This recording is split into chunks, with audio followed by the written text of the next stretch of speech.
started off with an absolute banger, had probably the most competitive lobby in years. Good nade like this before. Hold it. Off an emergency parachute. That should be good enough. The spray coming out. That's one. That's two there. Oh my. And no trades to come through.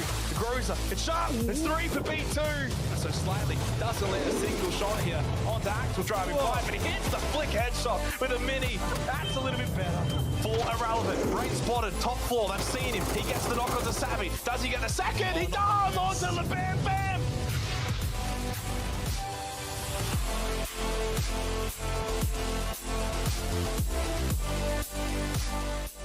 Well, it's season 2 for the PUBG Challenger Rumble. It's been a long time waiting from basically the start of the year to get to this point, Russell.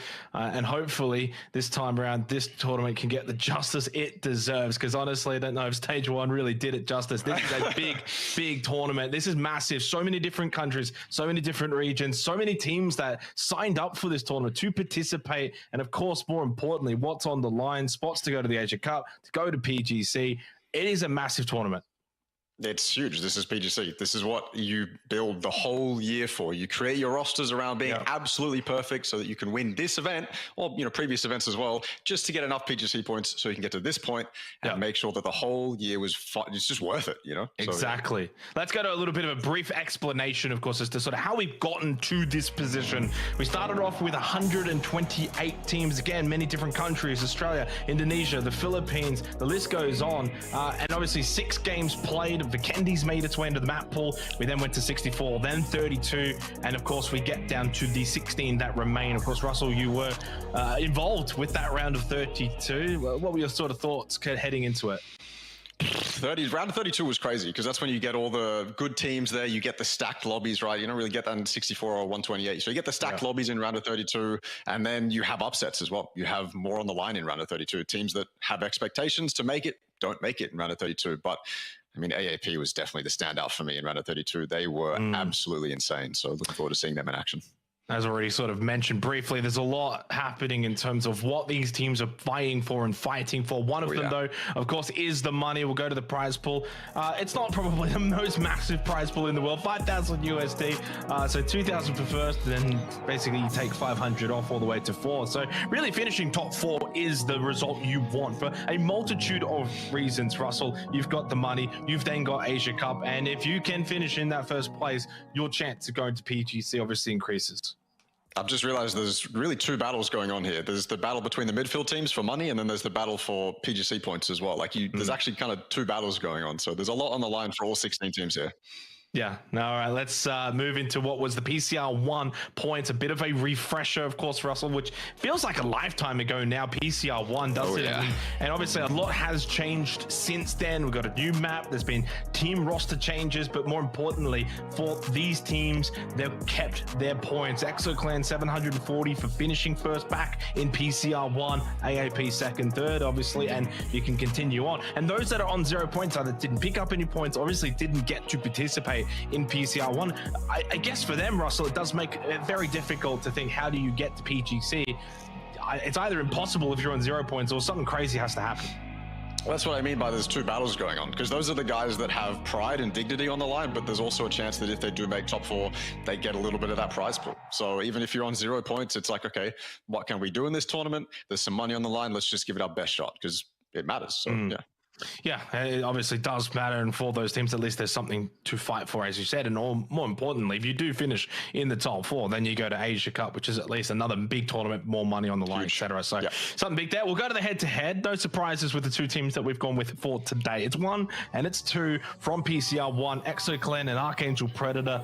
And of course, big changes to this EXO Clan roster back from PCR 1 to now. Insight Monty joining a couple of months ago alongside Akita and Rip. Of course, Insight Monty absolutely filled with experience. Incredible experience, and I mean, Monty has shown himself to be incredibly formidable, at least in the round of 32, and obviously Insight brings a ton of experience to a roster where you have players like Rip and Akita that need that little bit of a helping hand, because they are, you know, not that experienced. But again, Monty has shown himself to be formidable, even though he retired and has now come back to play, I don't know, permanently, maybe just for a little bit of fun. Either way, he's here and in a great shot at qualifying for PGC. What a crazy story of events that would be if he just comes back for fun and quals for PGC. It'd be kind of insane. Yeah, and obviously for EXO Clan, considering they've already got 740 points from finishing first back in PCR 1, they're in a really, really solid position. And obviously it means if they do finish first again, there's no outliers, there's no other calculations. I'll just go with calculations. There's no math involved, basically. They finish first, they go to PGC. It's as simple as that. For other teams, there is calculations involved, and then you bring out the maths book. Let's go to AAP, though, our second team, of course, to look at, and a team that has been together for what feels like at least 5 years, 6 years now, Russell. These guys have stuck fat through the good times, through the bad times, and there has been times in this roster's history where they haven't been able to qual from this sort of like rest of SEA region, and other times, of course, where they have been able to represent, make it to the big league. So, look, honestly, second PCR 1 puts them in good stead for PCR 2. Yeah, these guys, you said it. We were talking about them being around at Zemo. I mean, probably. I can't really remember back then, but yeah, absolutely. And they're 4 incredible fraggers. So, I mean, they can dominate in SEA. I really want to see what they can do overseas, kind of like have a Buriram kind of run where they actually do really well overseas. I reckon they could actually make that happen. So, I mean, I'm hoping for a good tournament, but if they qual, I'm hoping they do well overseas. We'll see if they can get there first. Of course, a lot has to be played, and where we're going to be doing the majority of the playing. It's not just ArkAngel, and it's not just Miramar. Of course, Taego made its way back in at the start of the year. Now Vikendi joins as well, and we play 6 maps a day. I don't know if we've played 6 maps a day ever since we had, Sandhawk maybe back in like 2019, Russell, and then we kind of dropped back to about 5 maps a day. So we're back to 6 a day. Means, of course, over the course of the weekend, this will be the same schedule every day. Day 1, then day 2, then day 3. 18 maps played. You get your fair share of ArkAngel, your fair share of Miramar, but a lot of games have to be won on the likes of Taego and Vikendi. Yeah, and there are teams that will have much better games on those new maps than they will on, say, Miramar. Miramar's a map where some teams will be like, okay, we kind of suck on this one, so let's hope that Taego, Vikendi go well for us. But yeah, we have to do 6 games now. There's a couple new maps that have been introduced. We have to account for them. I don't mind it because we usually jump in between 5 and 6 anyway. I know 5 is nice, but sometimes you just got to do 6. Yeah, it's been a little while, hasn't it? I think also how teams are going to sort of adjust. Vikendi has had some changes since its original inception into just the game itself. But of course, coming now into competitive, it's a map that I think a lot of players and teams probably aren't going to be necessarily too fond of. I know Taego, of course, has basically had nothing but positive reception ever since it got introduced into the map pool. It's played well. It's been fun. I've liked what I've seen from that. But I do have my worries about Vikendi. Do you share the same concern, Russ? I do. And when we get into the Vikendi game, I can tell you why with, visual examples. But Vikendi hasn't received positive feedback, let's say that much, because of the mechanics that have been introduced alongside the map. And the terrain, like I said, I'll be able to give you visual examples, but the terrain is not as fun, not as kind of engaging to play around as some of these other maps. It feels a lot like Sandhawk as well, where you take a 4v4 and then 2 minutes later you've got 2 other teams behind you that are also trying to get in on the action. So it can be quite rough for these teams. All right, well, we're not going there just yet, so we'll save your thoughts and leave that for later on. For now, we begin ArkAngel, the old classic, the map that everyone loves and cherishes from the heydays of PUBG. It's where we begin, of course, the first 2 maps to be played here, and then we start to branch out a little bit more. There is the KFC promotion, which I saw on Twitter the other day, or X, or whatever it's called. There is Mr. Colonel himself. So obviously we know PUBG has always been branching out with its promotions as of recent over the last couple of years. It has been. It's doing its best to put itself back on the map. Player base is in a pretty good spot. I mean, all things considered, but it's not at its peak, and maybe a KFC sponsor could get it back to the 3 million concurrent. I guess we'll just have to see. Pretty fair playing path all the way down the middle. Interesting to see if there's any hot drops in a round of 16 with so much on the line. I don't think there will be, as I'm just keeping my eye out. Looks like a couple of teams going towards military.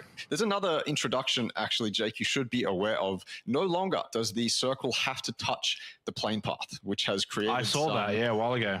Yeah, very rough shifts. Let's just say that for a couple of these games. But I mean, I'm all for it. I think I'm for it. I'm for it. I think it changed up the meta in just a slight enough way to force a little bit more out of these teams, but doesn't shift the meta too much. You kind of keep the fundamentals and how you play around the circles, but it's just slightly different. So yeah, I'm all for it.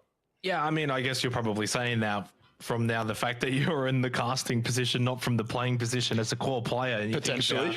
You think about how much experience you've had with this sort of knowledge, and that knowledge is now sort of defunct. That's probably something where you go, oh, I'm not sure about that. That's the thing is, I don't think much of the knowledge is defunct because you have your fundamentals, all your rotational fundamentals, all your team play fundamentals, they remain the same. It's just now the circle is in a position where you might have to use one more than the other, or you might have to kind of expand your knowledge on, say, rotations. Rotations is the easiest example. You might have to try different rotations out now. You might have to, maybe you're not used to wide wrapping because you play central all the time, or you play close to the plane path all the time, but now you have to get more knowledge on how to play those wide wraps. So that's what I mean. It changes up the meta a little bit, forces some teams to maybe think outside the box just that bit more, but it doesn't change up what these guys know, which means we can stay to the fundamentals of PUBG. Yeah, so we'll see if it does add a little bit more of that unpredictability, which, I mean, I guess PUBG in a nutshell already probably has quite a lot of that anyway. Titan Foxy. So I did go and have a look at, obviously, the teams and ran my eyes over a lot of these squads, Russell. And firstly, there's a vast majority of players from pretty much the SEA region and along with Oceania, which, of course, there's a large contingency of Australian teams. I think it's like 7 of the 16 have made it from Australia. And a lot of the names are obviously quite familiar. There are a couple that definitely are new names to me, which is always good. You want a mix of old and new. And I think Titan Fox is certainly one of the newer names that I haven't quite had my eyes on before previously.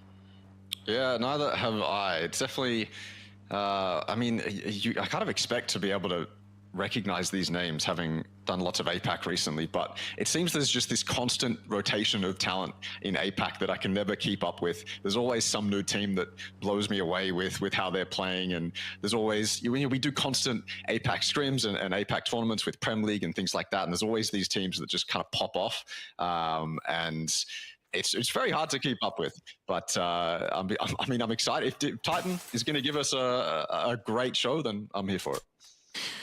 So VIP Esports, Fury, OneTap, Tassie, certainly names that have been around obviously a lot longer and names that we are aware of. Slow start to this one. Opening kill actually did, of course, go the way of Titan Foxy. Pintados Esports, one that did well back in PCR1. Carbs is a player that obviously is well known and has been well known for a long time. Northern Circle up towards the top, towards Severny for this opening map for PCR2. Crazy 9 down to 15 health, a little bit of a divot, and he has to take a bit of a detour and straight in towards Fury. Of course, one of the top teams. It's not really the best of starts. Nikus and Luke both get one. Carbs gets out, but he loses his life. And well, in the end, that's actually a pretty quick squad wipe and a really good, successful start for Fury. They'll get the revive as well, or maybe not. Fury. Oh, yeah, you're right. It's looking a bit dangerous. I think they've got it. Luke's been carried on Cal's back right now, running into the warehouse. So I think they've secured it. That's a great start for Fury. 4 free points. That's a lot of momentum gained. And they're one of the teams that, they have to pull off the win, really, if they want to qualify for PGC. So they need that, all they can get. But for Pintados as well, I mean, they're a team that, I talked about One Core briefly before we started about how maybe they're potentially another team that, in a very low chance could qualify for PGC, but Pintados is a team that is very heavy on the fragging side of things and could find themselves high up in the placement if they really put their mind to it. But they are dead last now, so not this game. You did mention for Fury, obviously for what they've got to accomplish, well, they need to finish first, and if they do, then ArkAngel Predator second or lower, EXO third or lower. Those are the stipulations, if you will, for Fury to qualify for PGC. Of course, finishing third back in PCR1. And so for them, it's a matter of, okay, finish first, but other things also have to go their way for them to find a way to get to PGC. So they've got a little bit of work to do. They've got a little bit that has to go their way. You can see the map there briefly up towards northern side. A couple of teams already in good positions there. Fury, the main one, at the warehouse. But what we know with this location, Russ, is that eventually, as the game progresses, if it continues to shrink onto that warehouse, it does kind of become a bit of a death kill. And you can get a lot of teams that like to send it in there. Makes it hard to stay alive and to survive in that location. the crucial decision is always, okay, when do we regroup and on which location do we regroup? I kind of like what Fury's doing now. They're having 3 at the warehouse, probably a byproduct of the crash, but they're just keeping Hiker in what I believe is called Mickey Mouse, just solo for the moment. So 3 on the warehouse, which I feel like is the position you want to bolster. Hiker's position is not as, it's not as of much value just yet, and he can always leave. Hopefully he has his car parked and ready to go if a breach does come his way. But if you look at the map stream, I believe LPL_play is the place to be for that one. You can see that there are still like half the lobby, if not more, who are yet to move into this circle. So Fury's not going to have any breaches so far. One call, Panic and a couple other teams who are already in the center of the zone are going to have free reign for the moment. And all these other teams, they're coming in late. So I'm thinking probably they're going to collide on the edge. Yeah, I mean, that's one thing as well that might actually play into the favor for Fury in the long portion of this game. If teams are coming in late, playing edge, fighting edge, then suddenly that's also a lot less teams that are having to send it. But also using that exact same notion and playing devil's advocate, if you are then coming in late and you already have a bunch of teams fighting on the edge, you kind of have to send it through, send it past. Where do you go? Well, the warehouse is a good position to kind of send it into, try and fight for that location. So we'll see how it does pan out and translate later in the game. 7.5 minutes already into this one to begin. Of course, another 2.5 minutes before we even get to phase number 2. But typically with these kind of tournaments, it's basically a weekend tournament, if you will. You need to start well. I mean, I say it probably every single time. It's only 18 games that actually get played. If you don't start well, we don't really see too often teams bring it back, especially if you're not one of the, say, big 3, right? If you're not a Fury, if you're not an EXO Clan, if you're not an AAP, it's going to be very difficult. So starting well, so important. You obviously get off to a good start, get your feet wet, get into some form. And obviously for Fury, perfect start, 4 kills, 4 alive, and good position. I mean, you couldn't ask for a better start. You really can't. And as you were saying, PUBG is a momentum-based game, but it also can go very badly in the opposite direction. If you start slow, then it can be a very slow tournament. You do not want to be coming up from behind, because, I mean, that's often the place where mentals are in the bin. You're kind of struggling with morale. It's looking rough. You're constantly thinking about points on the leaderboard. Trust me, I've been in that situation. It's not fun to overthink everything. It's, you really need to start well. Give yourself that buffer, so that if you do have a bad couple games, you're still in the running to at least have a chance at qualifying. So, yeah, Fury off to a great start, but now we're looking for other teams to have a great start. Pintados, they're on the opposite side of that momentum, but there's a couple teams in good positions here to potentially have the same kind of start that Fury had. Irrelephant here on the north in a compound that for the moment I think is fine, but I kind of would like to see them spread out a little bit. I mean, you can see the limitation of the information they have. I assume they're kind of just banking they'll be able to play up the hill with cars later on, but if this goes south, it could be quite rough for them. Here we go. Yeah, Suspect down early. Trick getting the opening one there for 1 call. These are the kind of fights that 1 call need to be winning cleanly. Panic, though, a very, very good team. And I think 5th at the moment in terms of the PCR 1 standings for PGC points. Suspect down, not ideal. Can't just rush out, go for the revive. Smoke's available. You can play off these yellows quite well, and you can also block a lot of sight lines if you do get these smokes out early enough. I think more importantly, though, there wasn't a full stack from 1 call. It was a 2 split. And so you get that knock. If you can't flush it immediately, you don't want to over-aggress and push into that when you haven't got the full team. And also, it's probably not worth pushing into that location, again, this early on. So, yeah, you get the knock. You do also kind of wound Panic a little bit. You get some information from it, but not much more can be done for 1 call. And I think they make the right call. Yeah, it's interesting to see. APAC is obviously a region known for the aggression, as Jeff will secure a couple tags, but nothing more than that. APAC is a region known for aggression, known for chaos. Every time we spectate one of these tournaments, we're always in the midst of like a 5-team kind of pile up. It's chaos. We can barely make sense of what's going on. But in the round of 32, and from what I'm seeing here, it looks like everyone is playing it very kind of standard, at least for the moment. Lots of 2-2s, lots of very, tempered kind of expectations as to the fights that you want to take. No one's taking any crazy risks at the moment. And maybe that's because there's enough OCE teams in the lobby to make it have that feel. Obviously, OS plays a lot more standard in comparison to SEA. But yeah, I like it. I like when APAC teams actually give themselves a chance to get into the late game and put on a show, because I just hate it when they die early to useless fights. I mean, there's all that. 1 call absolutely could have taken that fight, right? And just, it would have been classic SEA, but not this time around. There's too much on the line right now. Well, especially if you get kind of just that sort of bloodshot and you think, okay, we get the knock, it's a 2-on-3. Do we want to take position, call the other 2 in from their position to come and back us up? Rather, they actually flip the script a little bit. Yeah, they get the knock, but then they go back to the other 2. So this is interesting, though. Roman kill. Well, when you're parachuting that close to another team, you're probably bound to get a tag, and Pivy does land one there on the dipskirt. Panic, of course, they were able to get that revive on to Suspect. More importantly, they keep their location too. Not exactly a super premier spot, not with this kind of circle, especially if it continues to shift towards that Yasnaya Pond section. If it does kind of come back up north, though, for phase 3, that will help them in the long run. Fury, Waikiki Kamukau has been kind of playing this more bridged out roll up north away from the warehouse. He's just kind of keeping an eye on this position, making sure no one's able to push up. Can he get some damage in, get some shots? And really kind of goes to show you with these kind of players with the experience of Waikiki Kamukau, what they can do when they do push out. A lot of other players that don't have that experience probably don't play that location. They probably sit a bit deeper, sit on the main building, but he pushes out, he gets space, and with that, you get map control. Yeah, it's so crucial for Cal to be in this spot right now because Fury need to defend their edge. They need information about who's close to them. As we were talking about earlier, it's very... well, their spot is very breachable. So for Cal to be in this spot right now, not taking any damage, causing pain to RS, yeah, it's phenomenal. And I'd like to see Fury playing like this. This is what every team in this lobby needs to be playing like. You need to get that spot in the center, get control, get that 2-2 going that you love to get going, and then see where you can spread out. Because if you get in spots like this, you get to dictate to all the teams around you how they are going to play it. And right now, I mean, you can see RS have no idea what's going on. Now they're finally like, okay, we're in a terrible spot. Let's get in cars. Let's get out of here. They might opt to go and breach Cal, but they could also just opt to go straight to the west, straight towards Taverny. Or Taverny, sorry. Cal, yeah, they went for it. They're going to take his spot, but it's still very good that Cal was able to at least pressure them, because now Luke can kind of bounce off his aggression, and Cal can even stay around. I mean, you can see it. He's forced them into the bowl that he owned before, and now look at the space that Luke and Cal are able to gain themselves. This is phenomenal. Yeah, Dean's still down, and Fury sensing that they can capitalize on this position, knowing that they've got Niku still at the warehouse. No one's going to be able to backfill in, so Fury can push up, be aggressive. It is only the 3, but they've got the knock, so technically 3v3 as it stands. Throw these nades in. Hike are going to go for an underarm. That's going to maybe fall short. And now this is where you got to be a little bit cautious of the fact that Irrelephant have actually got an angle on this location. So you don't want to overstep the mark there, get too aggressive, take the fight, because if you're standing on top of the hill, you can be seen by the likes of Irrelephant. Hike, though, does get a quick knock onto Mr. Flank. So 2 down at the moment for Red Sea, and it's just smoke everywhere.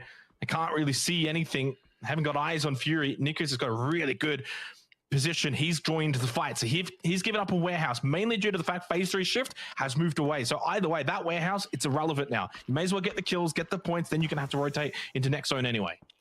This is so beautiful from Fury. Cal was in that spot. He forced them to put 3 members just to try and deal with Cal. And then as soon as they were stuck on that little plateau that Cal's looking at now, they surrounded them. Nico one side, Cal and Luke on the other side, Hiker somewhere in the middle. Irrelephant causing little bits of trouble, but not too much. Nades keep coming in and they keep destroying Red Sea. There's only a couple left alive just below Cal. Eventually, you can imagine that Fury will go in for the killing blow. Irrelephant seems to be on the side still, so maybe they could cause more problems in the future, but for now it's all Fury, and it's all off the back of the position that Cal had. Spray from Hike is perfect onto a pick, and Fury have just completely dominated this fight. Irrelephant opting to rotate in behind them rather than pushing straight in. Really smart from Irrelephant. They take position. Cal's been knocked. So suddenly for Fury, this is where it's like, okay, you've kind of gotten your rewards. You're up to 7 kills. You've cleaned out this position. But in terms of the long run of the game, Irrelephant have played for that. They've played for position. Now they can actually kind of block them, get a bit of a gatekeep onto Fury's position rather than trying to just rush in and take the fight immediately. They've actually played this quite well, quite smart, a little bit slower pace from Irrelephant, but I think in the long run, it's going to benefit them. Yeah, it could be disastrous for Fury as AAP fall. Oh my god, to EXO as well. They were the 2 teams in the lobby that I casted. They were going at it the whole time. All 12 games, it felt like they were fighting each other, and that has remained the same here. This time, EXO coming out on top. Fury playing it smart with 8 kills. They're just getting the hell out of there. They realized that they gave up their position to Irrelephant. Whether they thought that was going to come in or not, doesn't really matter. They got out of there. They did lose Hiker for it. Probably that team made from, I believe, Luke onto Cal, or vice versa. That definitely didn't help. Maybe Cal or Hiker would have kept his life if that wasn't the case. Either way, finding themselves in on the edge, but there's so much action going on this edge specifically, the eastern edge, fighting through these warehouses. Bandits, they're a team that did quite well in the round of 32. And obviously a little bit of OS bias. Right now, they're kind of stuck in between, well, 2 teams at the moment, but looking like there's still a good shot for them to get out of this. Yeah, a bit rough. They came in quite late, so they were kind of one of those edge teams rotated up from the southern side of the map and never quite got themselves into a set position. And yeah, you lose one, then another one's down. Suddenly it's all a bit scrambly for the game. But this is the kind of rounds and where you've got 3 kills. It's been a bit hit and miss, but you kind of just can scrape some points together. Placement points are going to be hard to come by unless someone goes for a rank tank. As Akita up at the warehouse, he's getting pushed on. Nicely done for Waiki Kamuka. Nikus is just getting stuck. He can't make his way in towards the shack. And no, Cherry, the one just kind of peppering him from a distance, gets the knockdown onto Nikus. Fortunately, Cal was able to get in before, and he can get the revive off. And I mean, to be fair, it depends on what Rip's going to do here. Watching him in the distance, if he comes towards this warehouse, he could spell the end of the game for Fury. Has no frag grenade though. Molotov, only one, has to get it through the window and fails to do so. Now pushing out Waiki Kamuka. The way he's playing this, he's a little bit slow in terms of Rip's position. Now he holds the angle off of the Dacia, lands an initial tag, 71 damage immediately from Cow, forces Rip to just go prone. They've got 2-on-1 here. This should be an easy sweep. Coming in though from inside to save the day against his former teammate. And Nikus and Waiki Kamuka have been flushed out, Monty and Rip, and that's a big win for EXO, wiping out both AAP and Fury early on. Game 1. That's absolutely huge. Their competition gone, just out of the server completely. And I don't know what happened to AAP, but that was the result of Fury not having much time to find themselves a spot in this circle, getting themselves, or forcing themselves really into a fight on the edge, resulted in them not having any time. And then EXO was able to fully take advantage of that. They would have been over much quicker as well if Rip was able to get that molly in. But from that distance, well, I mean, you'd expect him to hit it, but not this time around. Either way, EXO, yeah, what a great start for them. 1 call. Team that I pinned to be a little bit of an underdog, eyeing EXO out. But right now they have 0 kills in stark contrast to both Fury, EXO. I mean, they're on an edge where they can really capitalize on a lot of the chaos that's happening as well. They just have to play these balls, play the high ground perfectly. It can be quite difficult, but I don't really see much competition for them around the edge that they do have. Irrelephant's kind of just being incredibly passive behind them, so EXO could fall to them any moment.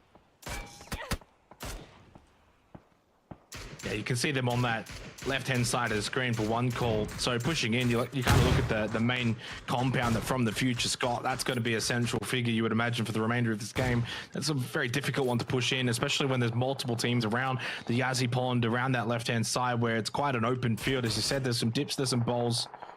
Kind of have to just really take some scrappy fights from here. And the fact that EXO still have 3 up, Monty 5 of 7 of the kills to begin as well. Talk about making a statement here to start. 4pig under a lot of pressure from Tenax. By the way, Tenax probably one of the other teams as well. Early on, they sent Rain out top Yazzie Pond, so he was a bit more of an aggressive scouting position. So they're benefiting from that. That's why they're in this position at the moment. Yes, still inside of the circle. Playing off of the cliff, really strong position just north of the Asnaya Pond.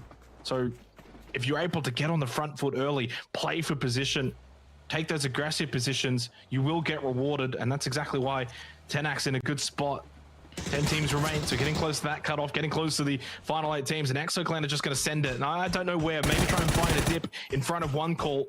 Rip though, he loses his life to Cherry. That's a wonderful shot. 4 kills now for Tenax, and 1 call will actually benefit. So from no kills to 2, just like that, they get rid of Inside Monty. EXO Clan get no placement points from this game. 1 kill short of Fury, and well, I mean, a start from 2 of the favorites that couldn't have been better. 8 and 7 kills respectively from both of them, but no placement points. Sent it straight to the lobby, Jake. That's where they sent it to. And now Tenax are looking to push up towards VIP, holding the rocks. It's hard for VIP to really peek over these rocks because from the future side of the compound, it's going to be an absolute pain, and that allows Jeff to get a nade like that off. Although Speedy does get flushed in return. So Tazzy with the martyrdom. Jeff here still trying to get something done. Jeff was phenomenal in a couple of O's tournaments leading up to this. He was really the guy leading the charge for the team, leading by example, and he was fragging out as well. He wasn't just the IGL. He was absolutely exceeding all expectations when it comes to kill numbers for Jeff. Doesn't look like he's going to slow down in the most valuable of tournament. And VIP go just like that, falling to too many teams. Tenax, I mean, that's one of the spots where, oh, well, that's not a good spot to go down. Jeff is probably going to die there, but for the moment, I was going to say it's one of the spots where pushing is probably better than holding, as you saw with VIP. But now I think 1 call is probably just inevitable. They have this spot. It's a fantastic spot with Irrelephant not doing anything as well. I mean, Flex, you can see him there he doesn't really want to push up. So One Call have all this space to themselves. And if you're a team like Tenax, you're a team like EXO who are behind, stuck in that open field underneath those treetops, then yeah, you're free game for One Call. Yeah, One Call played this well. You know, not sort of overplaying their hand, not just rushing based on the circle pushing in towards that main compound for From the Future. They've kind of just held their position, cleared it out as much as they possibly can. The vision that they've actually got, utilizing that first and foremost, and then kind of just slowly pushing forward, not rushing it, not just sending it. And honestly, a stark contrast to what we would see from the SEA region years ago, where it would just be all about finding a vehicle, sending it in, and trying to get main center position. Now they're happy to play the edge a little bit more. And obviously, as you said, One Call, they're a solid team with experience. Panic basically on the other side of them, playing off of the very base of the Stalber Hill. Do have RAK close by. No kills yet for Panic. Of course, they're being kind of, though, in the mix this whole game after Suspect got knocked early by One Call, who then fell off of that position. Irrelephant quiet too, up on the northwestern side of the circle, now just making their way towards the base of the Stalber Hill, which can be a bit of a safety point for a lot of these teams playing in and around the rocks. As finally One Call will just get in the Darcy and send it. Obviously the blue kind of forcing their hand, not a lot more that they could do. Everyone else was able to kind of go towards Stalber. They had to send it towards the main compound From the Future, benefiting from that. Even though Delta Mix did get knocked, they've been able to get the majority of the kills to go in their way. Jibber up close, should be an easy spray with the M4 for Who, and that will be an easy wipe in the end for From the Future. One call, 7th place, and in the end, didn't quite get a lot of kills. They only get the 1 placement point. While they played well, and I think they had actually really good fundamentals, they weren't able to probably capitalize the way we saw from the Lacta Fury and EXO Clan. Cherry just able to barely stay alive. It's been a good game from Tenax. How much more can they get from it? Yeah, the survivability on Tenax right now. Rain will fall to Irrelephant off in the distance. He'll lose his life, but yeah, that breach from One Call allowed Cherry to run straight into this compound, and he's been a highlight for me on Tenax. Absolute highlight. His mechanics are absolutely beautiful to behold, and now he's got a chance to show us them even more, although it is 4 From the Future, an incredibly good team. As they push closer to his house, it's going to be harder and harder to deal with them as they group up ever closer. But if he's got the right utility, then maybe it could be quite easy. They can all run up the stairs, get double naded, triple naded. If he's got a molly, then it's also very good. Panic, they're a team that like to show up in the late game. Just pop up out of nowhere. Didn't really know that they were there. Shot right flex. Now, yeah, not quite the late game we're looking for. Pivy will show himself either way. Roman Kill and Panic have been stuck in between those rocks you were talking about with not much action. All the action was happening on the side of the zone they are not a part of.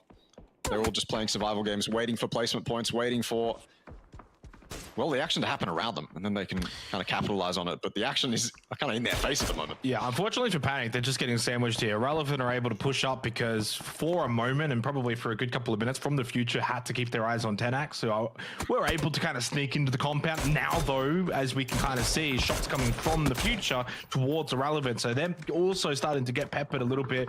Roman Kill also got eyes on both Panic and Irrelephant. So it's going to be a very difficult proposition for both Irrelephant and Panic to get out of this location. It's just a matter of who can survive a little bit longer, who can maybe steal a couple of points here and there From the Future. They got Ryan that's just snuck up from Titan Foxy, so they're trying to deal with him. So everything pretty much pointing to an FTF win to begin this game. You know, getting this compound early on, it's copped a couple of hard shifts onto it, forcing these teams that were playing the Yazzie Pond to push up out of these open fields makes it difficult. We haven't seen too many full sends as a group of 3 or a group of 4 onto this compound because you kind of want to play the long game, and that just means now that From the Future, all the players that are actually remaining on the map, they're all injured, they're all low.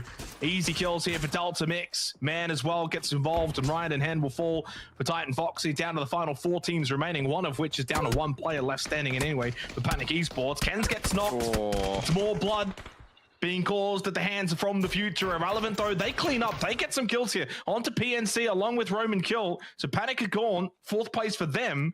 But Irrelephant, to their credit, they've been able to benefit by coming in late onto that 3rd party and really punishing Panic. You know what's crazy is Panic had the high ground on Roman Kill in phase 1 or 2.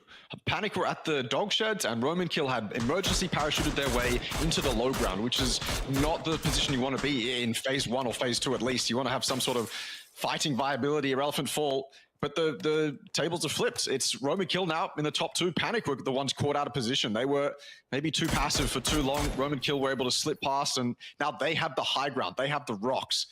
And while they'll be in, what they're in on is not from the future. I'm definitely loving this circle a lot more than Roman Kill. It's not over yet though, but that Ken's loss as he pushed himself up the hill and wasn't able to get back down, that could really come and bite them in the back. But for the moment, we're not quite at that point yet. Yeah, I think really two contrasting games here. One, the old classic, you know, kind of main compound gets fed, you sit in, it's kind of difficult to push it. The other one is, you know, Roman Kill playing the sort of base of Stalba, pushing and fighting. That sort of trench warfare gameplay with Panic, it's that push and that pull, who can get the play the rock positions a bit better, who can eventually get high ground at the right time. As you said, you know, it's one thing to have high ground like phase 1, phase 2, who cares? You want it phase 6 and 7. That's where it really is going to make a bigger dent in the game. So look, either way, I think for both of these two teams, whatever happens from here, a very successful game number 1. I don't see a world in which From the Future can lose it from here. So that's the onus now. The onus is on them to close this out, not allow Roman Kill to close the gap, get to these tree lines, play off the smokes, try and force a bit of a closer angle fight towards the fence line of this compound. You just cannot allow that to happen. You need to shoot them as they're coming down this hill. Obviously, phase 8 might end up centering between the two teams, but that main compound is still largely in, and it still means that Roman Kill are going to be forced in towards that open probably far earlier than will be the case for From the Future.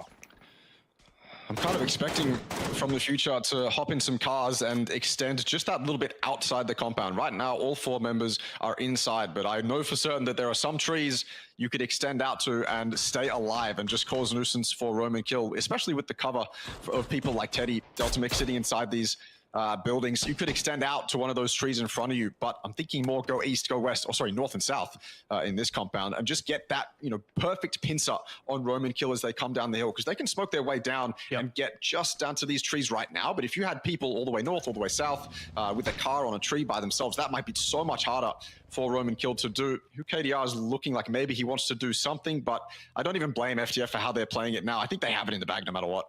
Well, the thing is, what you're saying is not necessarily wrong, but if you do that, it's the sort of riskier way of probably finalizing this game. You send it to a tree, you're playing the solo position. If someone gets knocked, a really good shot is made by a player of Roman Kill, suddenly that player's now left on an island knocked, and it's basically 3 versus 3. So I like the way they're playing this. They understand that that compound's going to remain in for far longer, and even if they throw these smokes now, they're throwing them too early.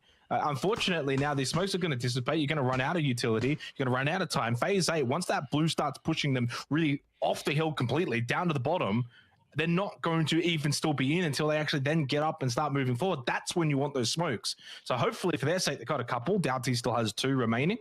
And he needs these smokes. He needs to get to the tree. Then you need more to then get to the middle of this entire open field as well. So unfortunately for Roman Kill, they're just not going to have enough utility to get them into a safe position. From the Future, basically still sitting main compound. They're sitting in the building, playing the fence line. You just can't shoot back. So it's all about survivability. It's all one-way traffic. It's all really just shots from FTF. A couple of shots to try and pepper the window so that Teddy maybe gets off the angle. But yeah, I mean, it's more just sort of cover fire than anything. They're not really going to get knocks, get kills, unless they hit some ridiculous shots. Nice headshot of the mini from Dipskirt, but it's not going to do enough to obviously get the knock onto man. Half health, he'll fall, he'll just heal. FTS with the player advantage as well, with the position advantage, they should be able to get the chicken dinner from here. I was going to say, now that I'm looking at it, man's angle is super deadly. It basically does what I was saying that they should do before, but with the safety of the compound. So as Roman Kill go tree to tree using their last smokes, they might even have to use some nade smoke, like some Counter-Strike action, just to get from one tree to the other. But I just don't think it's going to be enough. Juan falls, and the rest of them are probably going to follow. Even the Mark 14, so deadly. Not a chance that... I mean, Doughty had the decent position. I thought he might have had a chance using the barricade as well, but... Well, actually, they're in now. This is phase 9. Truthfully, this brings us back. You've got to die blue at this point. I think they probably had to have realized, okay, and to be honest, they actually gave it a good red hot crack in the end. Actually, 1 kill goes away from the Future. The other one dies to blue, 1 soft nades, and obviously the player that was already knocked does eventually get finished off at the end there. So they make the right call. They just give up at that point. They did try. It's not as if they gave up immediately. Sometimes we see situations where we get down to a 4v3 at the end, 2 teams, and like one of the teams just immediately gives up like straight away. They actually gave it a red hot crack. They tried to get down the hill. Pretty much we evidently saw how difficult it was going to be. You run out of util. FTF got a still a little bit of favor with that phase 8 circle, keeping the western side of that compound still in for a little bit longer so they can get the shooting range up and about. But either way, credit to FTF, really, really good game from them to begin with. It's the old classic. Yes, it's a compound feed, but you still have to get the kills. You still got to deal with these rats pushing your compound. You still got to deal with teams driving around. You still also got to go out and get your kills, and you got to defend that compound. Yeah. You also then obviously have to pepper third party, do all of that. They got a bunch of kills from that game. I've seen teams in the past, Russell, play that position and get like 1 or 2 kills. So they pushed out. They got like 8 or 9 or something. It was a good game, and obviously I think you give the plaudits as well to Roman Kill. Playing that Stubber Hill's not easy, and they were able to eventually get high ground, get some kills, and second place is good. It's fantastic, and we had an explosive early game as well with Fury and EXO. We didn't even get to see we didn't even get to see AAP. We saw nothing of them; they were just dead. So hopefully, game 2 we get to see some AAP because I really want them to continue form from round of 32. But yeah, congrats to FTF, and Roman Kill will be happy as well. A lot more games to play, of course, another 5 games just tonight alone. We're going to a short break. When we come back, of course, map 2 will be on the other side.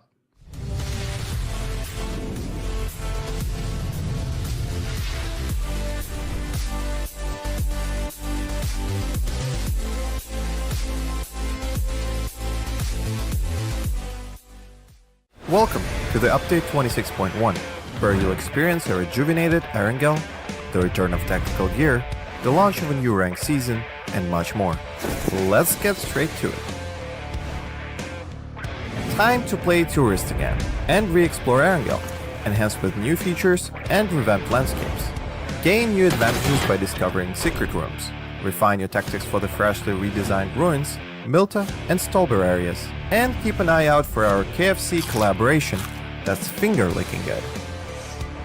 We are also reintroducing tactical gear after a brief hiatus, during which we fine-tuned and rebalanced it based on your crucial insights. Now re-established as a world spawn item, we've adjusted the performance of both the drone and spotter scope to better synchronize with the overall game balance. Check the patch notes for all the juicy details. Additionally, in an effort to elevate strategy and teamwork, each squad is now tagged with a unique number visible on the kill feed. Lastly, we've polished up the match report page to offer more precise, match-specific details. Consider it your personal analytics dashboard. There's plenty more packed into update 26.1, so make sure to dive into the patch notes to learn more. And we'll see you on the Battlegrounds.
So from the future, take map number 1 here for PCR Season 2. Russell, a pretty old conventional way, sit in the building, get the job done through those circle feeds. But hey, we've all been there before. Every team's copped them. And to their credit, they were able to branch out, get some kills, defend the compound as well. All is well and good. Decent game as well from Roman Kill, who were able to play base Stalber quite well. I thought we actually saw some really good things from the likes of Irrelephant, the way that they played. I loved their fundamentals and the game sense and understanding of map control and positioning. I thought that was all top notch. They got some good kills from it. Panic didn't do too much wrong. They just got kind of caught in the middle of a couple of other teams trying to make their way down Stalber. And obviously, as we saw at the start of the game, Fury and EXO Clan just decided to come out guns blazing. It was absolutely insane. Phase 1 really set the tone for the tournament. But I mean, Roman Kill, we saw they had that emergency parachute from Phase 1, I believe, and to end up in a second. That's kind of the best case scenario you can get out of an emergency parachute, unless you're going to win the game. So very good use of one of the new mechanics. So happy to see that. Yep, as you can see on today's maps schedule, we head to ArkAngel one more time for today before we bid it farewell until tomorrow, take over Candy, Miramar.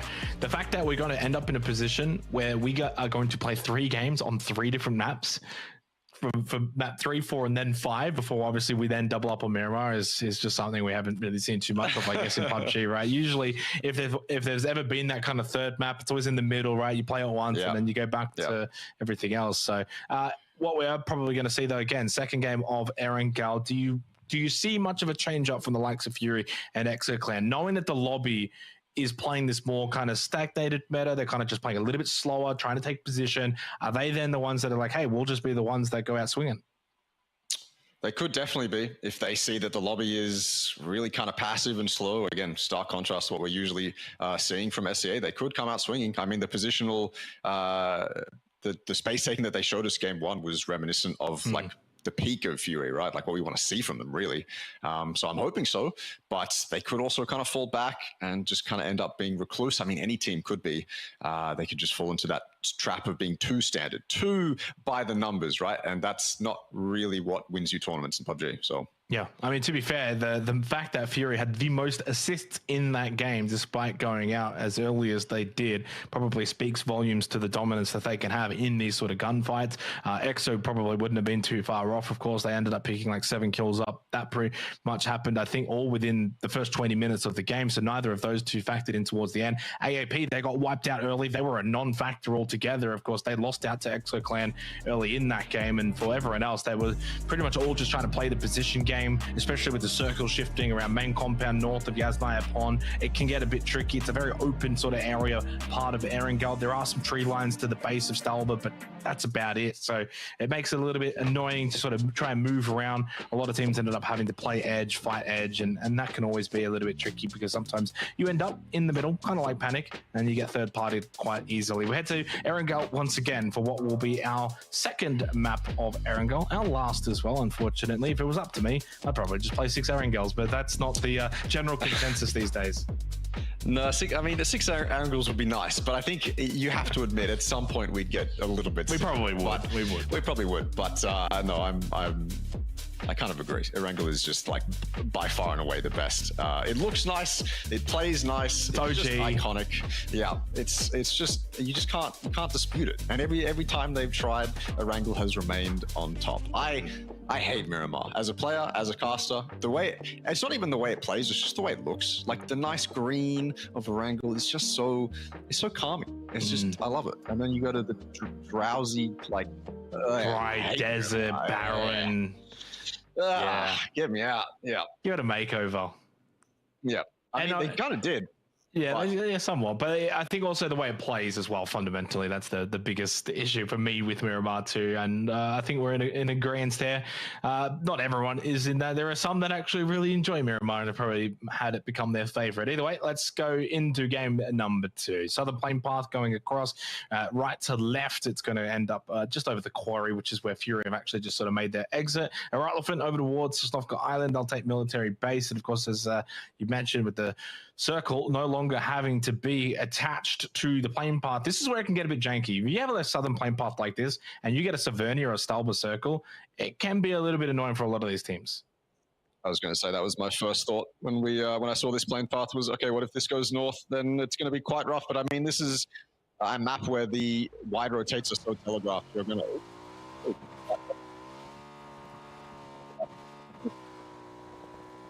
It's a gun from inside prison. So that was close. But yeah, I mean, the wide rotates are so telegraphed on this map that you just kind of go west Georgia Pole Bridge, or you go up the east coast. Either way. Oh, there we go. Shoe Horse, first down. Delta Mix will be happy with that. There's a gun firing his way, and a couple tags have been landed, but I don't think there's going to be any knock. No retaliation for Panic. They didn't have a great first game, and they are continuing that tradition into game 2. Did get our circle pulp over towards the Ganka fields for this particular game. It's just all the way up towards the shooting range, so a bit of that Roshock River in the middle of the action. Not too much central though, a bit to the north, and EXO actually still just making their way over towards Georgia Pool quite late. One still parachuting, Akita driving over, and the rest also driving over towards Georgia Pool, so they'll be able to play out of that position. Does kind of give them access to Everest as well, which is actually going to be quite decent for a circle like this. If you do want to play it, if it does also shift over towards the western side of the map, then you can actually benefit quite a lot from that. From the future on our screens here, and they obviously won the first game playing inside of a building. It might not be the case for them this time around, though. We'll see how they're able to play what will most likely be a little bit more of an open terrain kind of map, just over towards Yasnaya for them, making their way through the Yasnaya fields at the moment, which is not inside of the phase 1 circle, but plenty of time, of course, for them to loot up and eventually make their way in. Plenty of rotation options, as you said, too, on ArkAngel, which is one of the beautiful things about it. You can rotate just about anywhere quite safely, get to pretty much anything you want if you're within means, within range, and not too overly ambitious, and you can typically then play from there, and that's one of the more beautiful aspects of ArkAngel. Yeah, I mean, the telegraphed play is, it's almost what makes it good. It's almost what gives it that familiarity. You kind of know what these teams are going to do, but then PUBG, of course, throws curveballs your way, and, well, you just have to deal with them. So, yeah, AAP on our screen. Well, they didn't have a great game 1, but they are very close to center. This is one of the reasons you choose Pachinki as your drop spot, and a team like AAP, as dominant as they are, they can maintain it. Going internationally, that's a completely different story, but right now, they can absolutely maintain it, and in a circle like this, it's going to give them a fantastic advantage. I'm looking towards that Gatka field right now, and Titan Foxy is the team that currently occupies that. They are a little bit split, though, so if AAP wanted to do kind of an early send, then they could probably catch one off guard or just claim a free position, but right now it looks like they're just kind of looting up, or at least Nan is. I think Algin Bots is going off with the rest of his team to try and find something. Dean from Red Sea, scouting Alamo, and it is free right now. C1 Alamo, well, it's not the worst, but could get a little bit risky. You can definitely lose tires from someone like Pivy if you don't park your car correctly, but I think Dean is quite happy with his find for the moment. Maybe he's even looking to set something up onto Panic if he can identify it as a potential weak split. I mean, they'll know. They would have looked at the kill feed and realized that Panic is down 1. So any team that gets a knock onto Panic, it could be go time. Certainly could be. No action early on, only 4.5 minutes into this second game, though. And to be fair, looking at the map, it's quite separated between a lot of the teams early on. So I'm not really expecting too much in terms of sort of drive-bys or even making their way in to the next circle and having teams sort of collide. Only getting in late. I mean, sort of when you kind of read this sort of circle and sort of where you really want to go, positions like Potato Hill, probably more of a stopgap if you're coming in late from, say, Milta for like a Bandits, and maybe it's still open. A lot of teams are going to want central, so you look at positions like Chopsticks taken, a lot of the Gatka Fields positions taken. Obviously, you kind of look at Pachinki itself taken, so Pachinki Hill probably taken too. So a lot of those kind of central positions can get taken really early on a circle like this when a lot of teams are around Pachinki, around Gatka. I mean, even Ruins is already kind of taken as well. Carbs over there too for PE. So there's not a lot. EXO will just station up towards Everest. Good position for them. They can actually scout, get a lot of information, see what happens then for phase 2. And I think that's going to be the goal for a lot of teams at this point, is just see what phase 2 is going to bring to the table. Oh, Luke 12 flying a little bit too close to the sun. Roman Kill telling him to get out of here. This is our Pachinki Hill. We want to use this as a scouting position, and they absolutely will. One call lights up the kill feed just a little bit. Tenax. Well, Jeff down, Cherry down. 2 of the highlights for me on Tenax. And one call. Oh yeah, they're definitely going to finish this off. Speedy's getting out of here. No point in trying to continue this fight. It is a lost cause. One call will claim Mini Potch for the moment. devastating for Tenax, but one caller found themselves in a great position. That's just not what you want. You are devastated, and then 30 seconds later, you are hit with it again. It is not the best start for Speedy or Tenax. I'm trying to look for the 4th Tenax member. I got no idea where he is, but he's not going to be happy. So parachute here for Bandits Esports. We'll see where they opt to sort of land. You can kind of see how much vision you can really gain from up that high. Do have to be careful making your way in though, because obviously the likes of EXO Clan, top of Everest, if they spot you, they can get some free shots in. You are a little bit vulnerable.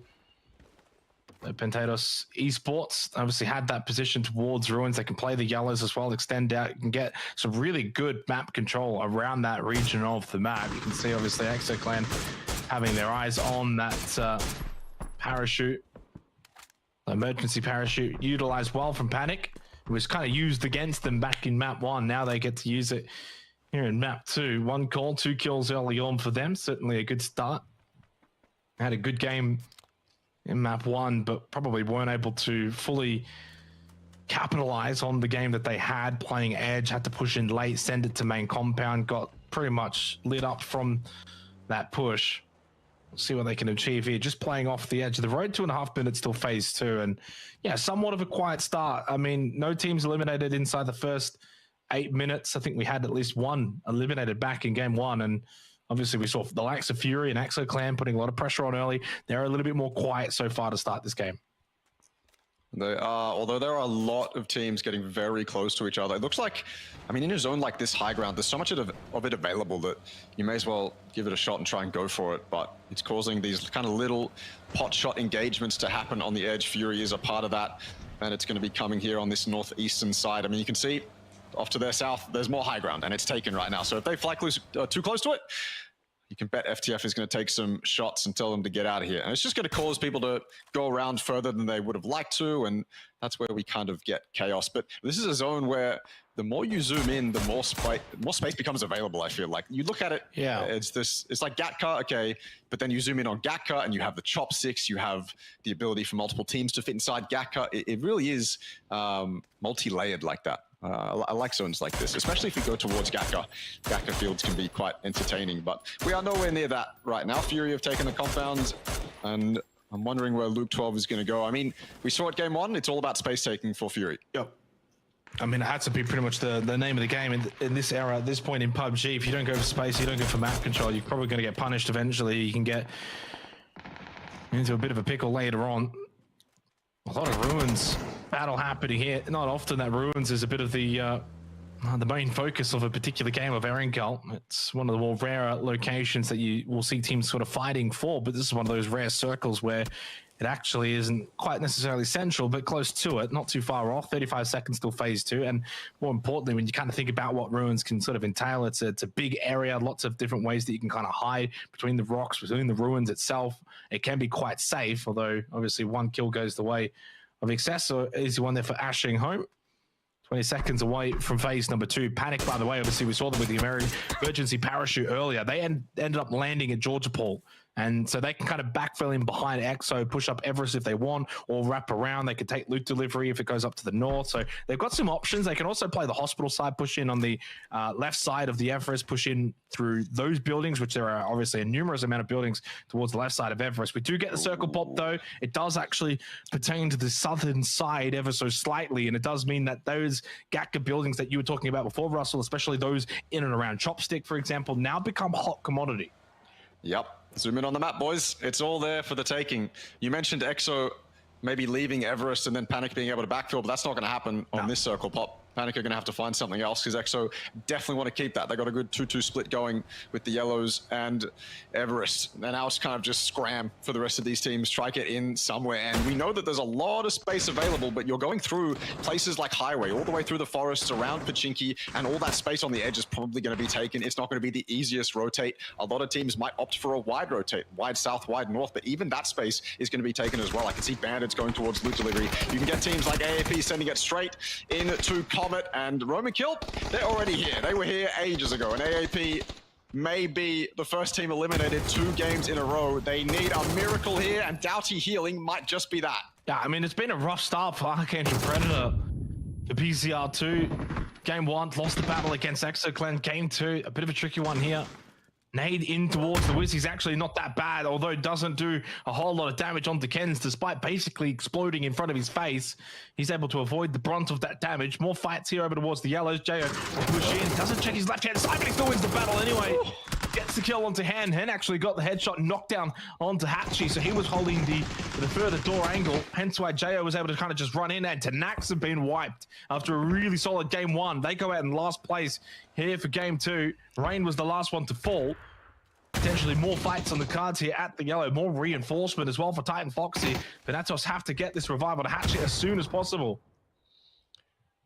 Teams aren't playing around, dude. This is 2 4v4s going on within 100 meters of each other. That AAP and Roman kill fight is still happening in the background. Evil Patrick trying to bring it back from what looked like a pretty dodgy crash to maybe a successful breach for AAP. Titan Foxy, you're right.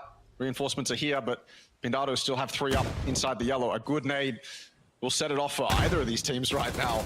Throw it into the building, hope for the best. Yeah, maybe blow off the door. You can see he brought the nade out. He's thinking about it, but so many times recently have I seen people get nades out, peek a door just like this, or a window just like this, and get knocked for it. But this time around, he knows he's safe. He's throwing it through a smoke. And actually smart play from Pintados, grouping up, leaving the building. They don't want to get naded, so they're going to take this fight from a different angle. Yeah, group up, they get the revive, they push out, but Ryan actually catches the maybe off guard with the FAMAS through the window, and does actually get the knockdown onto Jo. Brings it back. Not too much of a favoritism position, yoink. But still, yeah, yoink, stolen by Akita. And that pretty much sends alarm bells ringing for Pintados, and they have to probably get out of here if they possibly can. All that is another option to maybe force the fight with Titan Foxy, but another really solid knockdown from Ryan. He wasn't able to get the reward for the first knock. 7 and ends up flashing himself. Ryan pushes in. Ooh. I tell you what, he's put that FAMAS to really good work. 2 out of 3 kills for him. Not too bad, of course. 1 stolen by Akita. But he'll happily confirm the 2 for Titan Foxy. And not ideal for Pintados, as they actually now in the bottom 3. Two rough games to begin on ArkAngel. 13.5 minutes. That means we get phase number 3. Shrinks up towards the north, keeps ruins in ever so slightly. More importantly, what it does though is it cuts out a lot of those buildings south of Chopsticks. There's a lot of buildings around that vicinity. Chopsticks as it is in, but it's on the edge as well. So you can you don't necessarily look at that as a safe haven, because you can get stuck in it. Pushing out of it, not ideal. So there's no longer a long-term position. EXO Clan, of course, made their presence known earlier. Shots from Akita. Red Sea have tried to push up, but maybe just momentarily have been pushed back. Bro, Akita's just holding this. EXO have a 1-1-1. They're 4-man split right now, and Akita's just chilling on this ridge, defending it from the entirety of Red Sea. Panic on his side as well. He's doing his best to LOS them, all while trying to deal with Red Sea. And Red Sea are pushed back. This is the second time they've seen Red Sea. He should have help though. He should have help. The likes of Monty should have angles. He does. Yeah, so it makes it hard. Yes, it does.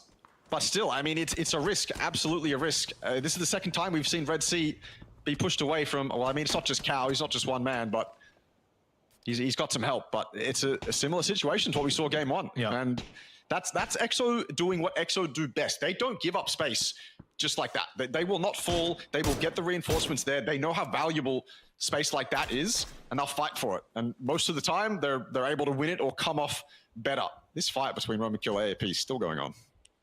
It does take so much focus as well from EXO to play that kind of split. You got to make sure you're not getting pushed from behind. You're not getting flanked. There's no rats. There's no snakes pushing your position. So for them to be able to get out of that position with all 4 players intact, get a couple of knocks, get a couple of kills, always ends up being a big win. More importantly, still keep position, especially towards Everest, which is still in for phase 3, minute and 10 seconds till phase 4. Bandits are just kind of creeping their way up. So Insight, Akita do need to be mindful of that. They are going to have some company towards the top of Everest. The high-low compound that EXO and Red Sea were fighting at is now free. They've both left it. Red Sea didn't want it. Akita didn't want it. So that is totally free. A fantastic kind of off-central position. But right now we're focusing on Ken's. He said to me that he doesn't want to catch us, or for him to catch him whiffing. He doesn't want to whiff anymore, and that definitely wasn't a whiff. That was a good shot. He's got yeah, it was. He's got 2 other members to deal with, and he's stuck inside a wizard. It's just not the best spot, is he? He's going to crouch up and just get railed. But for the moment, he's causing a bit of damage. But yeah, that spot's free, totally free. High-low is just for the taking. Any team that wants to send it central, that's going to be free, but they're not going to assume it's free. one of those weird scenarios where I think Akita and Red Sea both realized that both of them were going to fight for it, but none of them ended up fighting for it. So yeah, we just have this fantastic spot free for the moment. As teams get desperate, though, of course, eventually these kind of positions do get filled, especially those on the edge and maybe have a vehicle and they just send it and then they get a little bit fortunate that no one actually is holding location. Well, High-Low's out anyway, and Ruins is where we go. Rotate, I guess. Yeah, I mean, this is an ending that we probably don't get as often as we typically would like. Ruins can be a lot of fun, close quarter combat, play around a lot of the angles. There's lots of little nooks and crannies to kind of check and hide as well for little rats to play out of too. So it's the kind of position as well that can also still have a bit of high ground. If you look at kind of like the left side of the terrain, does kind of still have a bit of that high ground coming down the slopes of Everest, for example. So this should be a bit of a fun one. From the future on the northern side of it, they can kind of push in too. So these teams though now in Gaka, I mean, they've got the hardest road because suddenly even just aiming to get into the next circle, that in itself is just too lazy. You can't just kind of say, okay, let's get into the circle. You do that on the southwestern side of the circle, it's open. It's nothing but fields, open terrain. There's probably some trees you can maybe play off, but that's about it. You're certainly not going to be in a game-winning position. So you got to make a decision now. If you've got vehicles, if you can play edge, kind of wrap around, maybe try and push in towards Ruins if you can on the eastern side of the map. Otherwise, I certainly wouldn't be looking to push up towards Everest. Two teams an emergency parachute in a timely fashion for VIP. Kicks was close. He was able to get some tags, not a whole lot. One tap certainly the lowest of them and comes off second best, but they're able to get out and get to a good position towards Ruins. Thing about a circle like this is if you're the first to send it in towards the center, there's going to be a lot of teams on the outskirts who are still going to be shooting at you. So it's almost better to just wait before everyone takes their spots, and then you can go in late and claim all the kills. Speaking of kills, that's AAP dead again, 14th instead of 16th this time around, to Fury as well. Main competitors, keep in mind. So the big titans of this lobby going at it game after game, it seems. VIP, their emergency parachute has paid off, landed inside Ruins. It was probably the thing that made the most sense. It's the most complex, you said it, lots of spaces to hide. So it makes sense for them to send it all the way over there. Panic, they pop their heads up and they want to take high-low. It's not in the zone anymore. It was, but the zone is not very friendly this time round. It's kind of ping-ponging back and forth, not being very kind to these teams. Panic, they're a team that I think can struggle with the kills sometimes, especially in the mid-game, early game. They like to kind of just pop up late game and then get all their kills then. But if they're not making it to the late game, it's going to be quite hard to get those kills. So we'll see what they can do, but they've just lost Dusky. Yeah, 4 piggies are out, 13th position for them. Sands knocked down for the Bandits, who've kind of gotten off to a somewhat quiet start through the first 2 games of ArkAngel. Fortunately, a lot of games to still turn it around for day number 1.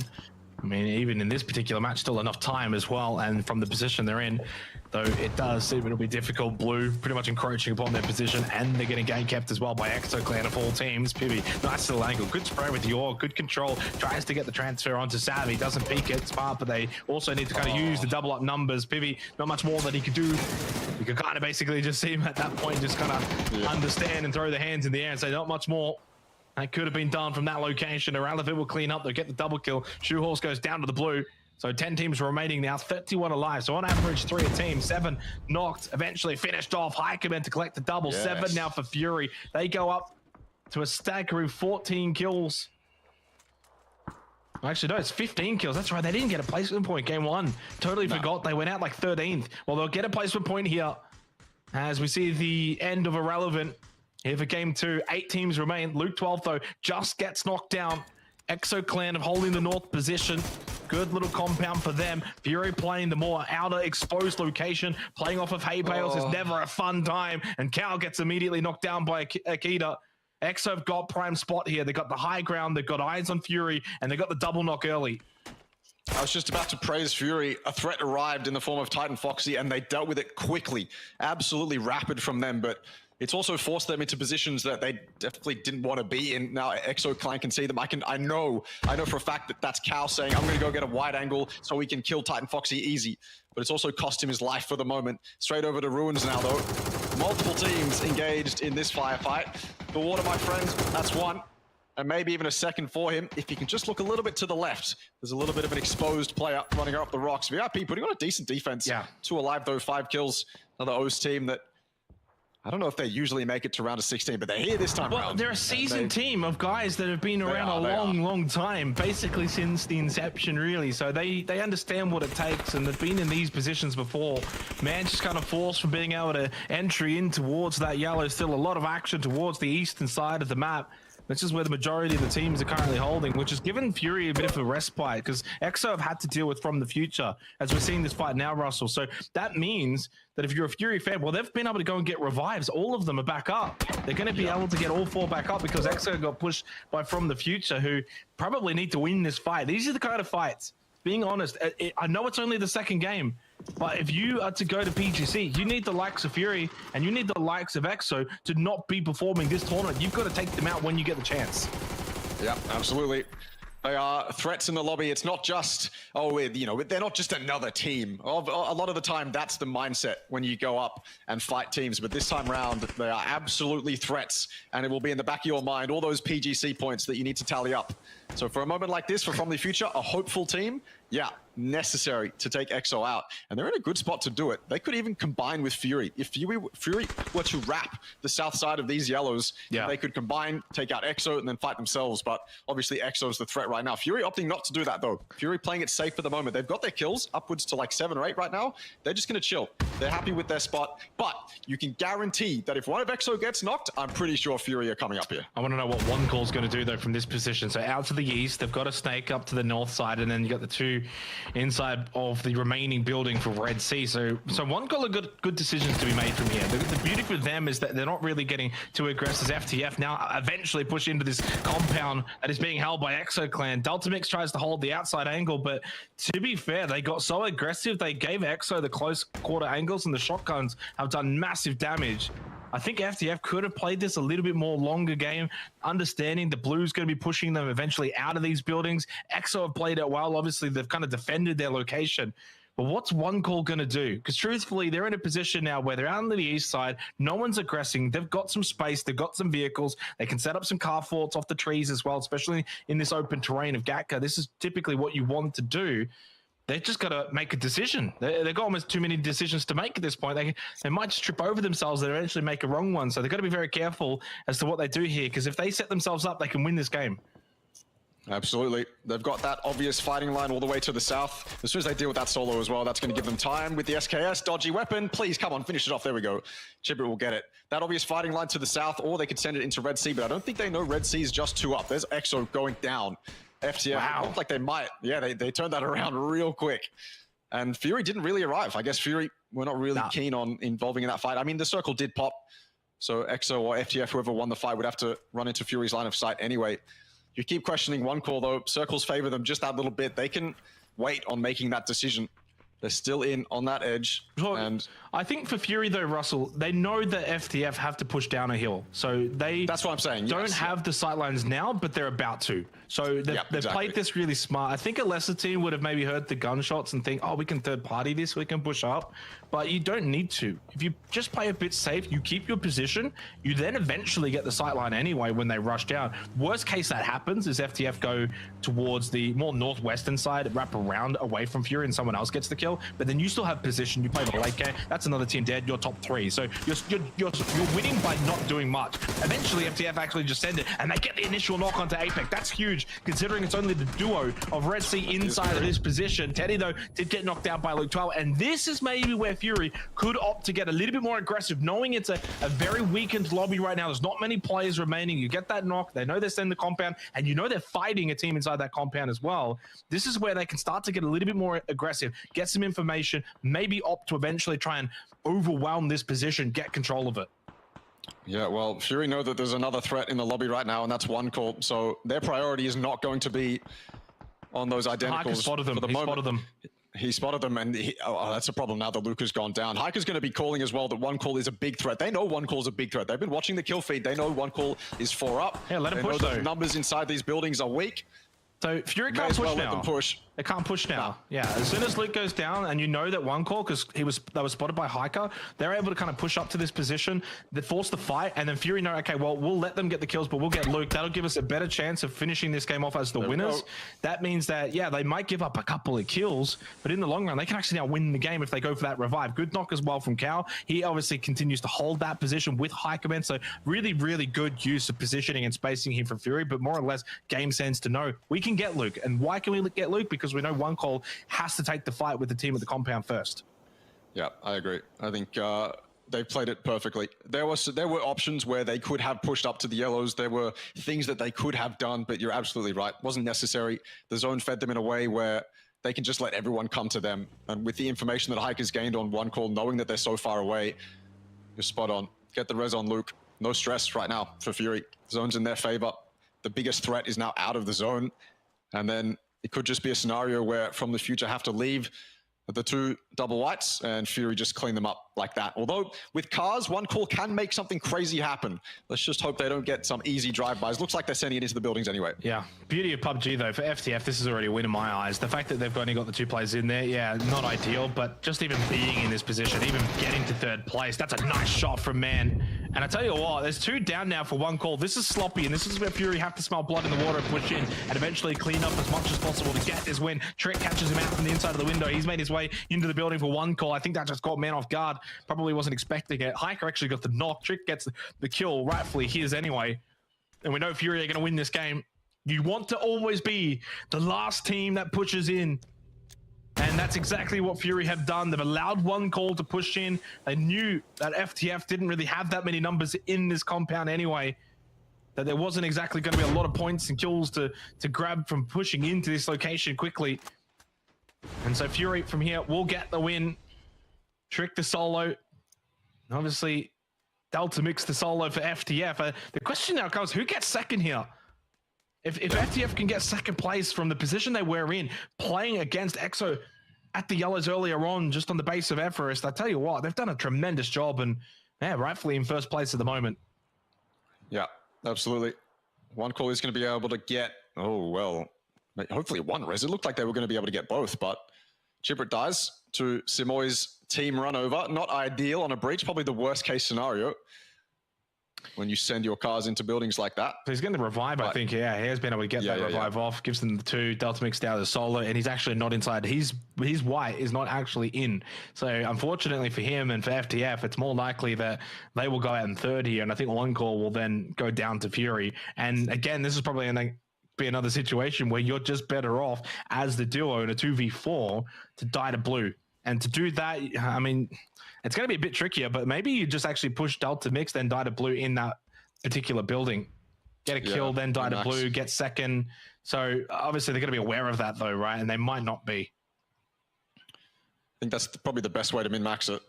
I feel like they should be more aggressive holding that exit for Delta mix. They don't want, I mean, maybe the windows are too exposed. Maybe they're afraid of unnecessarily getting knocked to Fury, but I feel like they can definitely step into this room. The Trick's in now. He's being silent. I wonder why. They should have all the information. They should know that they can run around freely, take some angles, but I guess not. Maybe Delta mix will just die to Fury's DMRs anyway.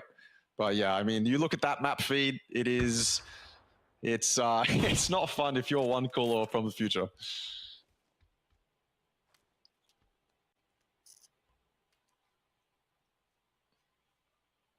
We're just very much slowly letting this one play out. Fury's smart. They don't need to push here.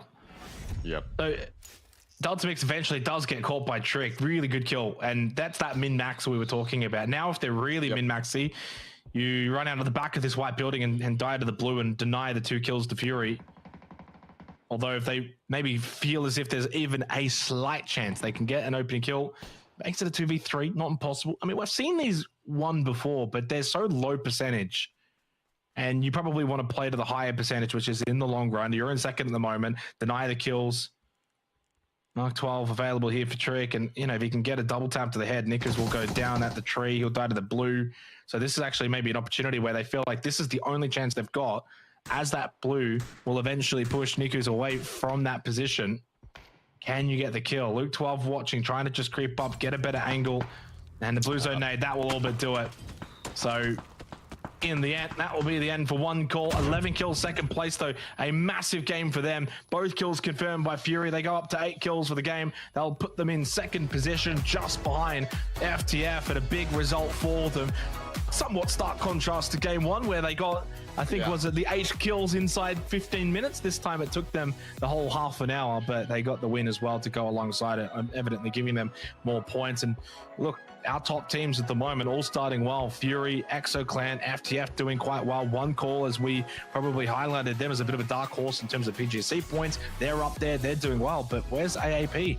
They've not come to the party. 2 games in, Russell, 4 points, something to keep an eye on.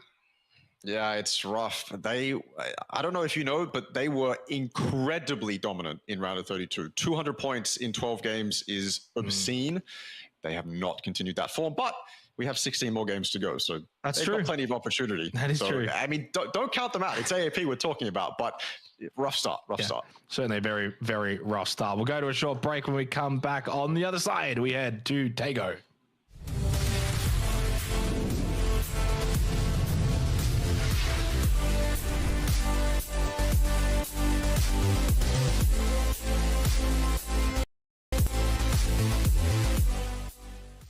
Welcome to the update 26.1, where you'll experience a rejuvenated ArkAngel, the return of tactical gear, the launch of a new ranked season, and much more. Let's get straight to it. Time to play Tourist again and re-explore ArkAngel, enhanced with new features and revamped landscapes. Gain new advantages by discovering secret rooms, refine your tactics for the freshly redesigned ruins, Milta and Stolber areas, and keep an eye out for our KFC collaboration that's finger-licking good. We are also reintroducing tactical gear after a brief hiatus, during which we fine-tuned and rebalanced it based on your crucial insights. Now re-established as a world spawn item, we've adjusted the performance of both the drone and spotter scope to better synchronize with the overall game balance. Check the patch notes for all the juicy details. Additionally, in an effort to elevate strategy and teamwork, each squad is now tagged with a unique number visible on the kill feed. Lastly, we've polished up the match report page to offer more precise, match-specific details. Consider it your personal analytics dashboard. There's plenty more packed into update 26.1, so make sure to dive into the patch notes to learn more. And we'll see you on the Battlegrounds.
So 2 games in the books here to begin. PCR2 and Fury taking the second of the 2 ArkAngels. They get the win after obviously putting on a good showing on ArkAngel. We head to now Taego to continue on.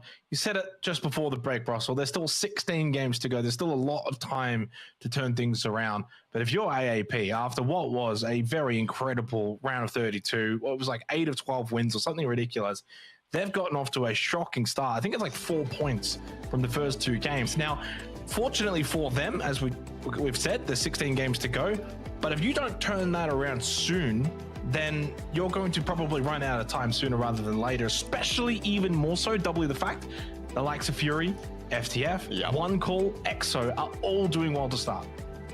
There's definitely a timer on it. You're absolutely right. They need to get their stuff together quite soon, or they're going to run out of time. And I think you're even more spot on with the fact that the time is shorter now that you have the teams that need to be performing actually performing. EXO have had decent games. Fury have just come off the back of a win. So there's even more pressure on AAP's back than, say, if the other teams around them were performing averagely. Yeah, I mean, I think that probably makes it worse, right? Sometimes we've seen situations in the past where teams maybe start a little bit slow, but fortunately the competition that they're kind of fighting, or at least they were planning to fight coming into a league, maybe also start a bit slow. That's just not the case here for AAP at all. And I think even more so when AAP, of course, finished second back at PCR1, they're in a good position. I mean, as long as they finish first, like there is a world in which that might just about be enough. So they're going to get a wriggle on 4 points from the first 2 games. Clearly not good enough when everyone else is also performing quite well. And so far, I think it's been a pretty even lobby across the board. At least probably the first 10 to 12 teams on the list have actually all been doing quite well. All had good moments. You think about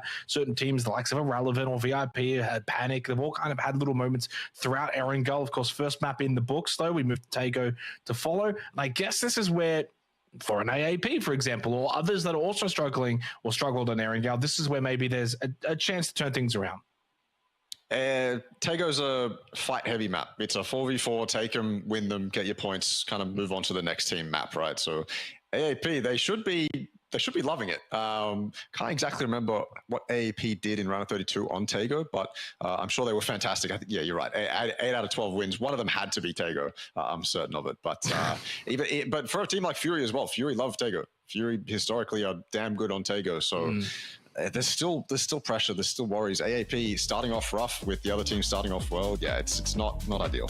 For Kendi, of course, after this, so you only get the one chance at Taego before we move forward to the snowy dunes. And, you kind of think about it. And in the past, this is something that me and Elfish used to always kind of talk about, playing well on certain maps. And it used to be, of course, back in the day, it used to be kind of, you had your ArkAngel teams and your Miramar teams, and that's all we had. Obviously, at the start of this year, Taego comes in, that becomes a factor, but then truthfully it also only gets played once, so you probably don't put too much stock into it. It kind of ends up being, and you think back to the way the format kind of used to be, 2 ArkAngel, 1 Taego, 2 Miramar, you probably don't put too much stock into that. Now it's even harder because it's still only 1 Taego, but now you're also adding in a Vikendi too, and still keeping the same amount of ArkAngel and Miramar games. So suddenly you really kind of need to split that workload. You have to put as much focus really into Taego and Vikendi, because you play that twice just as much as you do on ArkAngel and Miramar, because you play those twice as well. So that's the way you kind of look at it. We head into it. Game number 3. You can see the live leaderboard, though, very top heavy for the first 3 to 5 teams, arguably the first 3. FTF on 30 points with an incredible performance to begin on ArkAngel. Fury 26, and then One Call in third, 22 points, have been great. EXO's not that far behind, 15 points, pretty decent. It's the bottom 3 though, Russell. It's AAP, 4 points. Can they turn it around on Taego? Let's get underway. Let's see it. They claim a pretty central spot with Palace, so they'll be happy with that. It gives them lots of options, even if it does go south. The river on Taego is a lot more forgiving than it is on ArkAngel, because, I mean, it's harder to camp, one. You don't have much space to just kind of prone and sit behind and wait for teams to come across and just claim the 3-4 kills. No, there's not much space to actually do that. But at the same time, there's a lot more bridges for you to make your way across. So all those teams on the Northern Island, if it does go south, they'll be totally fine. But central position for AAP, not a central circle though. My God, that is nice for One Call. Nice for 4 piggies as well, 0 points right now. Maybe they can get some this game as Apic goes spinning. Very nice, he recovers that, very good. Could have been disastrous. I can imagine him hitting that wall and just going up into space, honestly. Probably. Just trying to see as well sort of where AAP, so AAP over towards Palace. Okay, not really the worst position. Good thing about Palace, or at least around that area, there's a lot of bridges you can take to rotate, so you're never really going to get camped. There's just too many options. You can go all the way up north as well, holding that northwestern island all the way up towards, say, like a shipyard, for example, if you want to go for a really long rotate. Otherwise, if you do go rather central and you do try and make your way into this kind of circle, there's a lot of teams that are going to be on your rotation path. And you said it before, Taego, kind of that 4v4, you're going to see a lot of fighting. It's got even somewhat, you look at these kind of tree fights as well that can happen on a lot of these higher terrain positions. It reminds me a little bit of Sandhawk at times. And so you can sometimes be just driving along and then there's just a team on a hill behind a couple of trees that just pop out and can spray you down. You got to be very, very careful about what path you choose in terms of rotations. And so, you know, Fury, for example, hey, Hussar over towards the very, very northwestern side, they've got a long rotate. They've got to be careful. Tenax, though, and VIP, one of these 2 teams mentioned before having a really good start on ArkAngel. I think both of them have actually done at least quite well. Shots from Jeff with the AK. Of course, no scope attached early in this round. They're basically both have just dropped on each other. Over towards Buxan. On tap. Coming off second best at the moment with the Mutant in hand. The AK's done quite well. Of course, Jeff wanted to get the revive on the rain, but I don't think he's going to be much of a position, but Cherry helps out with a big knock. Spray's not that bad either from Jeff, although there was a trade. Tazzy gets the re-knock on to Cherry, so 1-for-1 there. Speedy and Jeff to play off of each other, and maybe a chance that one can go for the revive for what the other one plays watch. Tenax on a timer right now. That revive should be a symbol for VIP to take advantage of it, even if VIP have one knocked. This is valuable space that you're giving yourself, but VIP aren't taking advantage of it, so Tenax will get 1 res, VIP will get theirs, and we might just go straight back to a 4v4. Tenax came to that location thinking they were going to loot it, but VIP were already there. Jeff, he's definitely leading the charge still, trying to get that entry with the AK, the SVD, coming in clutch though for Cherry, but he has not been revived, not at all, and now one tap and the rest of VIP can kind of surround Tenax. It looks like the pressure is just a little bit too much. Yeah, and unfortunately, this is one of the situations because now it's prolonged. Neither of these 2 teams are going to be in a good position moving forward. Unless someone can win it cleanly from here, you keep 3 up, you get some loot, you loot the rest of this little city. One tap will go down to Jeff. He's just Fury and Bewater as the last 2 remaining for VIP. But they had a decent start back on ArkAngel. Bewater with the knockdown at least onto Rain, and he gets the flush. So really from this point, it is that mutual destruction. Neither of these 2 teams are going to have a good time here on Taego. At best, someone just kind of walks away limping and wounded. No more though. Certainly not in a position where you really feel like a winner of the fight. Cherry bleeding out, maybe a chance that Jeff could go back, but I think they want to double stack this position, go for the 2-on-1 swing onto Bewater, so they'll leave Cherry to bleed out so that they can confirm this kill. I thought VIP had this. I really thought they had it. They had the pressure. They could surround them, but it looks like Tenax have done a good job fighting back. Cherry will fall eventually.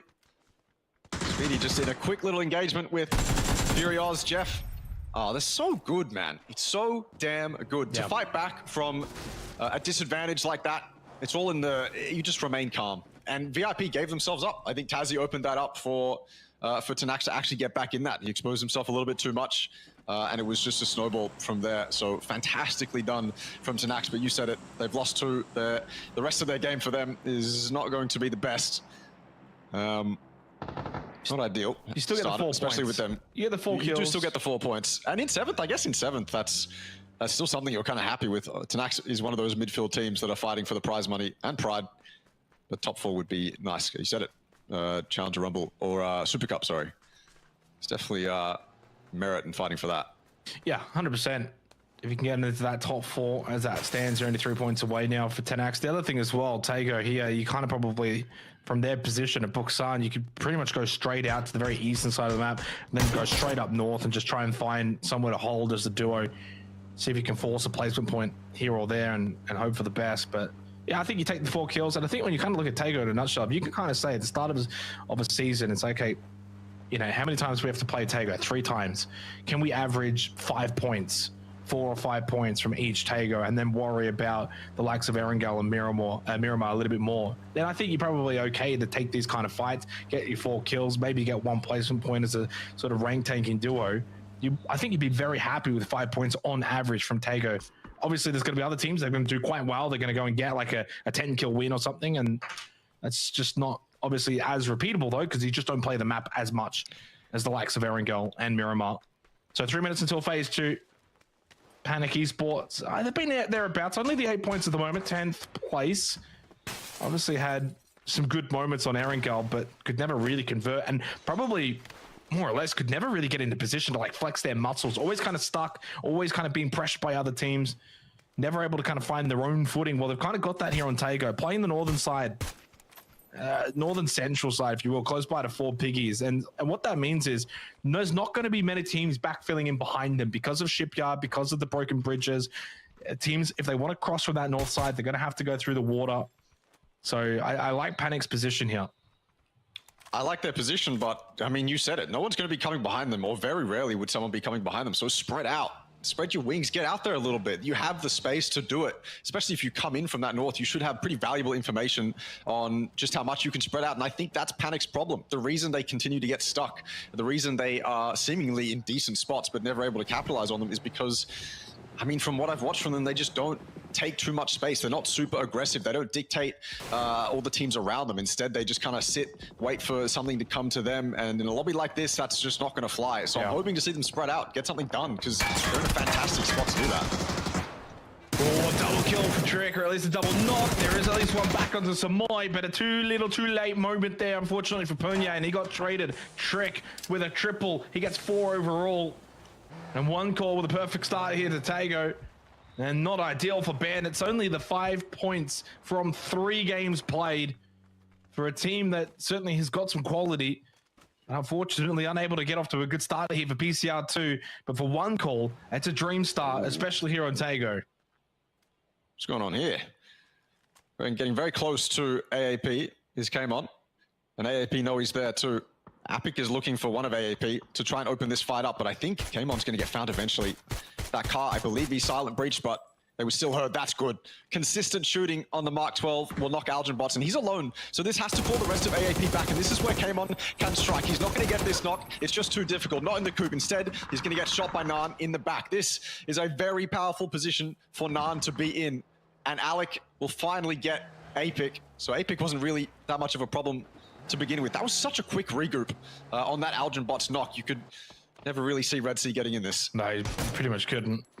30 more seconds until phase 2.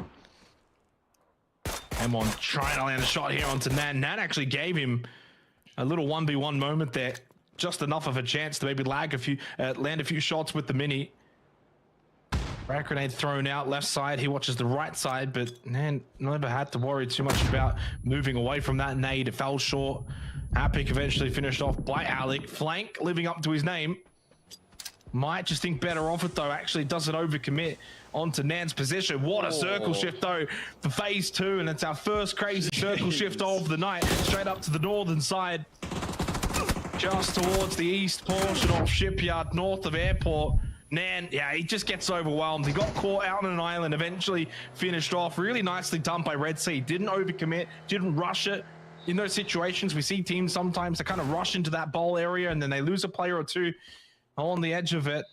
And unfortunately for ArkAngel Predator, again, their experience on ArkAngel is happening once again on Tago. Evil Patrick to fall to Dean and flushed. Nan not in a position that's salvageable unless the last two players, Elgin Bots and Alec, can find a way to win the battle against Red Sea. He was looking so good for AAP. They were so quick on that regroup when Elgin Bots got knocked, but they were not as quick when Nan needed the help. And Red Sea have totally been able to capitalize on it. Nan got nothing from his teammates. Now Elgin Bots up on the hill, trying to get an angle onto Kamon. Red Sea sticking around. Fury, do they want to get involved on this? It's Tago. So you may as well see what kind of angles you can get. Tenax also hanging around as well. This AAP and Red Sea fight looks like a lot of different teams want to get involved, but disastrous from AAP. Letting Red Sea get into this and maybe even finishing it off. That is aggression at its finest. That is so good from Red Sea. They were scared by one man in the first two games. This time round, AAP, not even a problem, and Nico's here to finish them off. What a showing from Red Sea. Yeah, really good, but obviously there's some question marks now for AAP. You can start a bit slow, you can have a poor ArkAngel and then start to turn it around, especially on these kind of tertiary maps. The likes of Tago, the likes of Kendi, okay, maybe find a little bit of form there, finish off strong on Miramar, but they just can't even do that here on Tago, and they kind of just bring a lot of the same aspects that really let them down on ArkAngel over towards Tago as well. Only the 1 kill, the 1 point gain, 5 points for a team that had really a lot of prospects coming into the round of 16 after a very dominant round of 32. For a lot of people, one of the favored teams to progress into PGC. And especially when you kind of look, I mean, EXO Clan's not off to the very super hot start, Russell. They're in 5th. They're gettable. And if they don't finish, you know, 2nd or 1st, then suddenly AAP just had to finish 1st and they would have gone. And they're just not in that position. And this is where, if you're FTF, if you're One Call, if you're Fury, make the most of it while you can. Collect these points. Don't just waddle. Don't just think, okay, well, AAP's having a bad game, so we can as well. No, really make them pay. Increase that gap. And really force AAP to rethink the way that they're going to have to approach really the second portion of the night when we go into our next 3 games after this. I agree. Put the nail in the coffin. That's what Fury want to do right now. Luke 12, maybe getting a little bit too overzealous with his driving, has ended up on the fence in between Pintados. Jo will take him down. Fury driving on the edge. They were caught in between a lot of different teams. EXO was one of them. They've now made their way away from all that. Straight into 4 piggies. Not a good start from EXO. Very low HP on Monty, losing 1 as well. Luke goes down 2. Top teams in this lobby. I mean, Fury were consistent kind of game 1, game 2, but right now falling apart a bit. It can happen, and it absolutely will happen. Down goes Rip 2. Maybe 4 piggies want to get a little bit more aggressive. The only thing stopping them right now is they have 1 knock 2. Center up on Roman kill. They get the hard feed here. Center. Pretty okay portion of the game, phase 3, but in phase 3 Tago, things are happening really early on. I mean, we're at the 13.5 minute mark, down to 13 teams remaining. Monty just barely able to stay alive from that nade. They've already lost insight. Rip is down. You can start to see things just falling apart for EXO Clan. Monty just trying to stay alive. 4 piggies. One's knocking at the door. 6 HP for Monty, and eventually Flower gets the kill. Akita not even close by, and he'll play a solo rank tank game from here on out for Tago. So EXO Clan vulnerable. They're not looking to be this kind of juggernaut roster either. And while their struggles haven't been to the level of AAP, they are not making a statement early on. And that does mean that their position, their chance of going to PGC is on the line. Trek just needs to get out of here. Good sweet seat swap, gets to the right side of the UAZ. And heal up for 1 call, 5 kills, 1 point. Everyone alive, but a nice little drive by Crazy 9. Not much that Nandu could do. So drive by, he continues on driving and maybe gives 1 call a chance to get a response, maybe even get that revive. And Akita eventually dies to gunshot, so he can't even rank take as a solo. No points from this game for EXO Clan. 15 from the first 3. That will leave a sour taste in their mouth. But 1 call with a big fight here against PE, and they get the wipe. They've got 8. They're up into 2nd. What a start to the tournament for 1 call. That's what we want to see. 1 call. They were the ones in a previous PGS qualifier who had a crazy run from not being in the qualification to getting it in the last game. They're absolutely in contention here. Even though they're 4th on the PGC standings, do not count them out. Insane team, we're seeing it now as well. Overtaking Fury. That top 3 looking very, very even. 1 point between all 3 of them. We're happy to see that. Panic, Roman Kill with fantastic spots in the zone. Honestly, Tenax too, although this doesn't look too fantastic. It's not a compound. It's not something super formidable. It looks like if a team rocked up on that hill that Jeff is looking at right now, Tenax would be dead. And they're only 2 men, so it wouldn't be too hard. They are playing rank tank, but I feel like they could probably find somewhere better. But I don't blame them for sitting where they are. It can be quite hard to justify moving when you're already safe. But as I said, they aren't really that safe. Any team hops up around them and they're probably dead. Red Sea, most likely to be that team. Zone is very close to popping. Roman Kill undoubtedly going to be inside it. Is it going to be rough to these teams? Is it going to be harsh? Or are we going to get a nice little donut? Yeah, I mean, if it continues to donut and central on to Roman Kill, I think that they probably win this game. Too much open terrain pushing into that compound.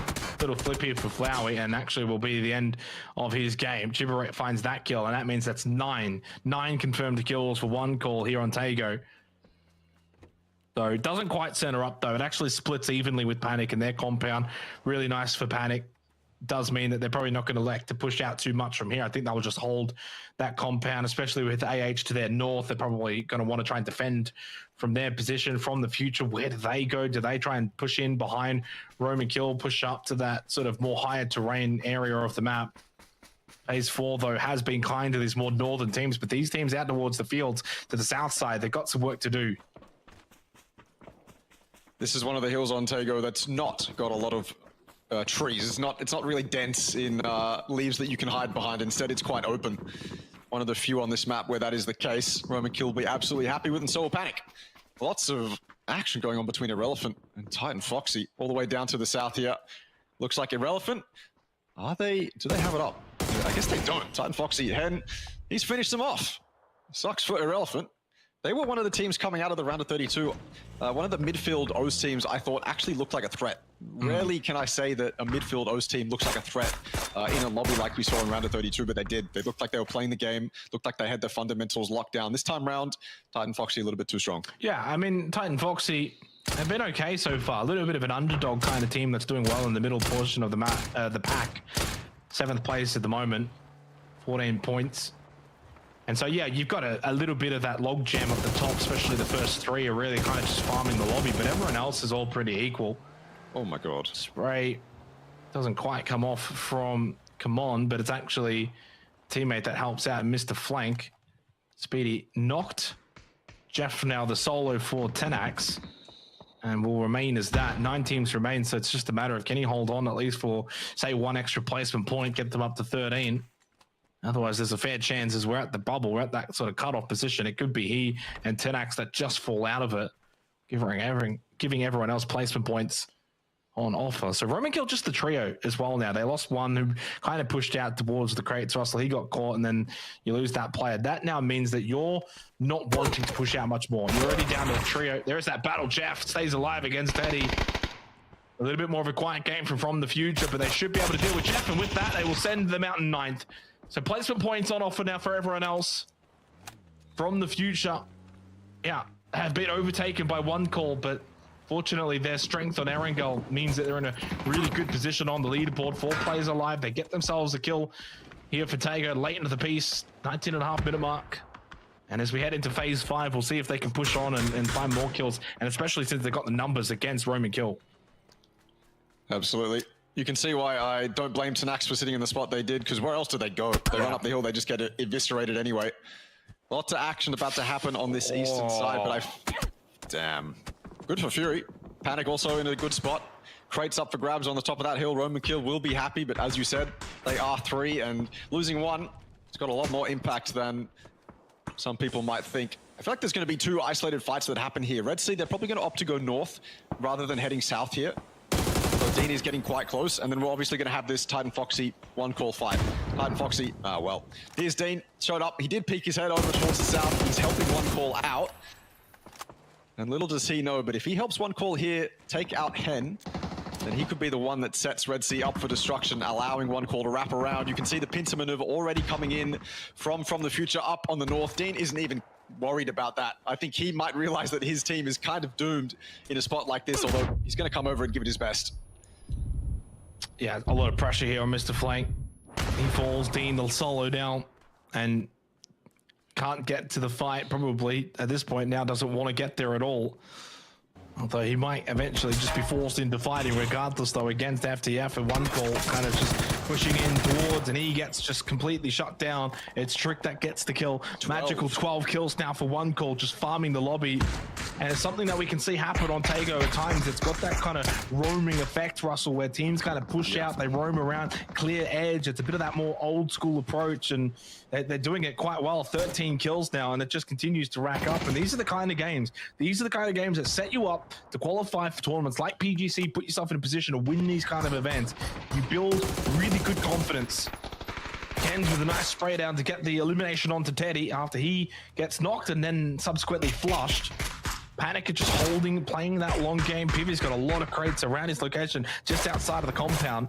Delta Mix just trying to push up. It's him and who KDR now from the future have made top 6, but they haven't got a lot of kills from this game. And Chimperit gets the knock onto Delta Mix. One Call continue to just farm 14 kills. No other team in this lobby has had more than 5. One Call have 14. Make it 15. Oh my god. Domination right now, but Fury wants to put a stop to it. And they've timed this pretty well, to be honest with you. One Call, you can see they have to turn around and worry about it now. They can't just be content to sit looking at FTF and Roman kill. The biggest threat right now is behind them. Fury need to wipe One Call out right now. Yeah, we're in the early stages. We're only game 3, but wiping One Call out and making them unable to get like a nice 20 kill win is vital for Fury. They are direct competitors, but Fury have decided not to push too hard, which, I mean, as 3, it can be hard to justify it. You could just throw members like Nico and Cal away for nothing, when One Call might end up damaging themselves later down the line. Kens could get a cheeky flush, and then Fury is in a better position. That is fantastic for both of those teams, although Panic, I think they have a pretty clear line as to how they want to play this. And I don't know if they have high ground over Fury. It looks like they might. So this could spell disaster for Fury, maybe even One Call too. Yeah, I think you can see them pushing out. So, oh, and they get crates as well. Forgot to mention that. Yeah, they've got every crate under the sun. I mean, it's been actually ridiculous, the double crate drop over there. But I think that for Fury, they'll be pretty content with the way the circle's played out, because you know that they like to play the space game and play map control game. They can kind of do that from the south side. And I think that the hope will be that that One Call will continue to creep to the north, especially as they're getting kills onto AH, and Panic will look to probably third party. The goal for Fury is to kind of be the last team that eventually pushes in, and then they get to kind of be the final third party. So they don't necessarily probably care too much. Obviously, there's question marks, though, about the visibility of their location. If the south side's especially playing below, if there's that terrain that has a bit of higher elevation looking down on them. We saw Samoy already taking some shots towards Fury, so their location is known. It's a matter of what One Call do from here. It's a matter of what the Panic do from here, because there's a world in which Fury end up being the meat and the sandwich if Panic and One Call do push to their position. I feel like Fury's going to be quite limited unless they just get people sending it straight at them like this. That's 2 free kills that Hiker will happily take, and AH go out just like that. Panic and Hiker combine. That is great, but work's not over yet. I just feel like Fury aren't going to have much to do here. It doesn't look like they have the space. They have the space that they have, but I don't think they're going to get any more. Yeah. Hiker's now, he's having to leave space as well to get the res on Nico.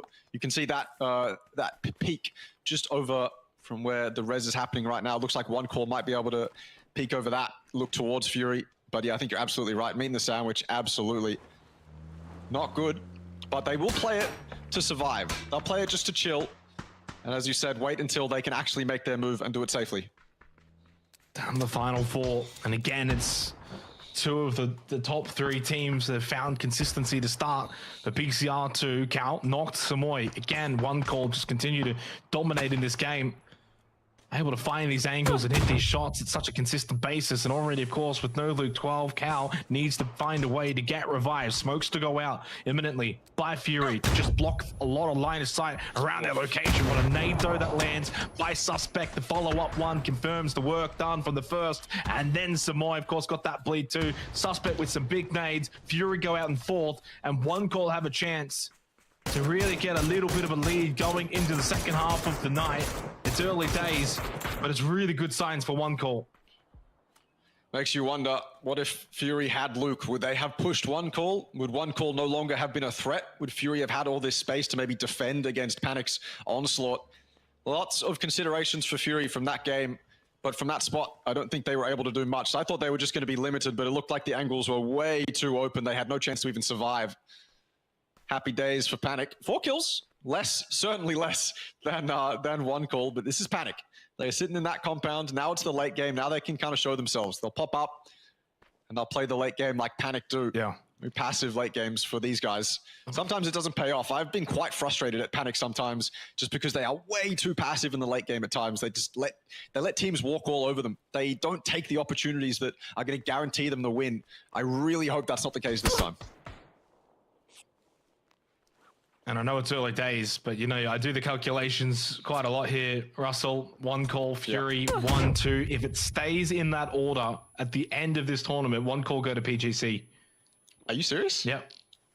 Oh my. So very early, we're only into round 3, but it really does sort of highlight the fact that especially for One Call, Fury, you know, EXO Clan, AAP, there's a lot of different calculations that kind of go into the way that they're positioned based on PCR 1 now coming into PCR 2 and the way the PGC points work. Ken's eventually finished off and we get our 4-on-4 finish. So One Call, early lead, and it's the position that you want to be in nice and early. By the end of the night, you kind of want a good little 15 to 20 point gap, fills you with hope going into the weekend. You win. And the fact that, you know, EXO 7th, AAP 13th, they're the teams that have got a little bit more points than Fury. So this suits them right now. 16 kills, what a performance. And now it's just a matter of can they finish this off. A couple of players towards the center of the circle. Obviously, they've got some towards the very south end too. So center and edge confirmed for One Call. Pivy, he gets caught. He was the solo.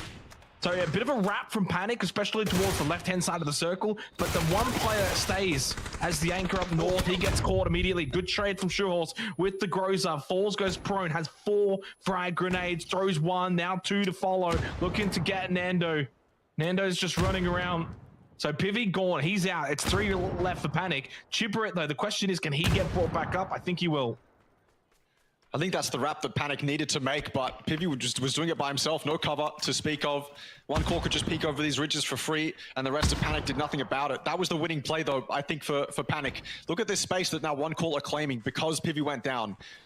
Imagine if this was Panic's space, then you can see this going in a very different direction. One Call being diligent as well, clearing their edge, and now Panic are the ones stuck in a very similar position to where Fury was before. One Call have all the high ground, they can get all the wide angles they need to. They don't even need to go where Dusky is. That's low ground. They're not going to get angles from there anyway. Just 2-2 split it, go edge of blue, stay high ground, and you can lock Panic in, get to that 20 kills. It's still winnable. 3v4, not impossible here for Panic.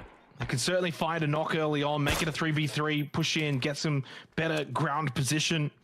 Suspect really far back, trying to find an angle with the mini trick. If he can get a knock onto his position, now he's too good. Peeks over the ridge really nicely. Doesn't get traded. Suspect, that's a good battle. Down to 15 health. You got to get that knock. You got to find a way. No, they cannot. Really clean from One Call.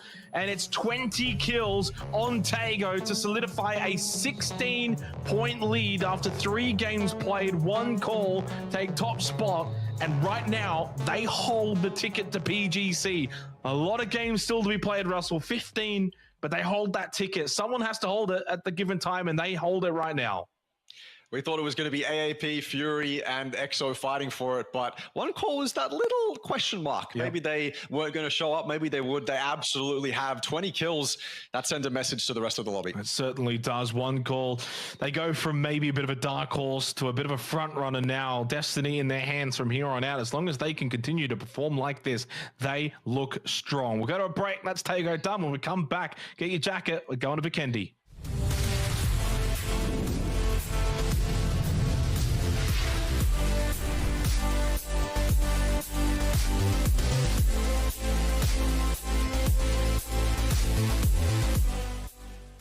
Welcome to the update 26.1, where you'll experience a rejuvenated ArkAngel, the return of tactical gear, the launch of a new rank season, and much more.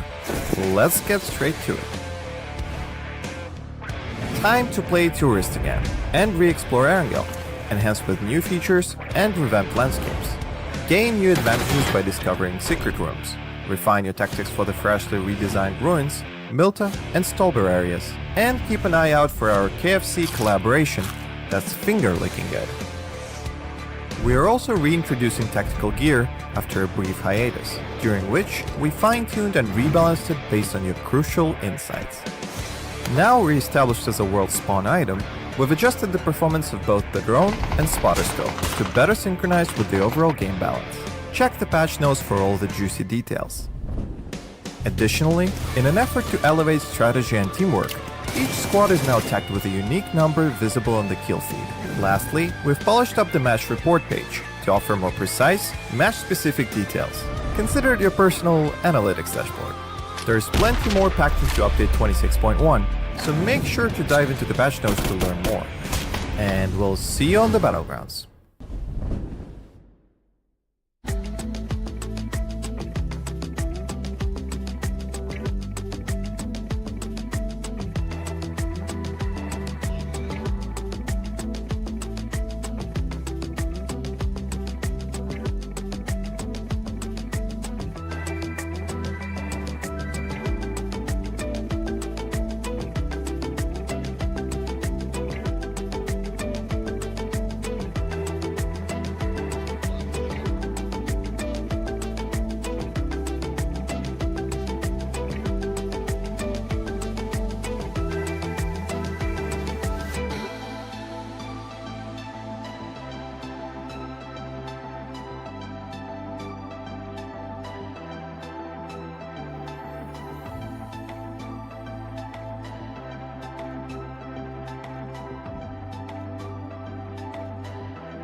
It's been a fascinating start for PCR2. We've seen some of the teams that we expected to do well, some not so well, and one call leads them all. 3 maps in the books, 2 ArkAngel, 1 Tego Russell, and so far it's been a very entertaining start to the league, I must say. And obviously you kind of have your predictions and how you think things are going to play out. And to be completely honest, it's not really playing out the way I expected. EXO Clan, a little bit of a drop off. We haven't seen them at their best. AAP, invisible, 5 points from 3 games.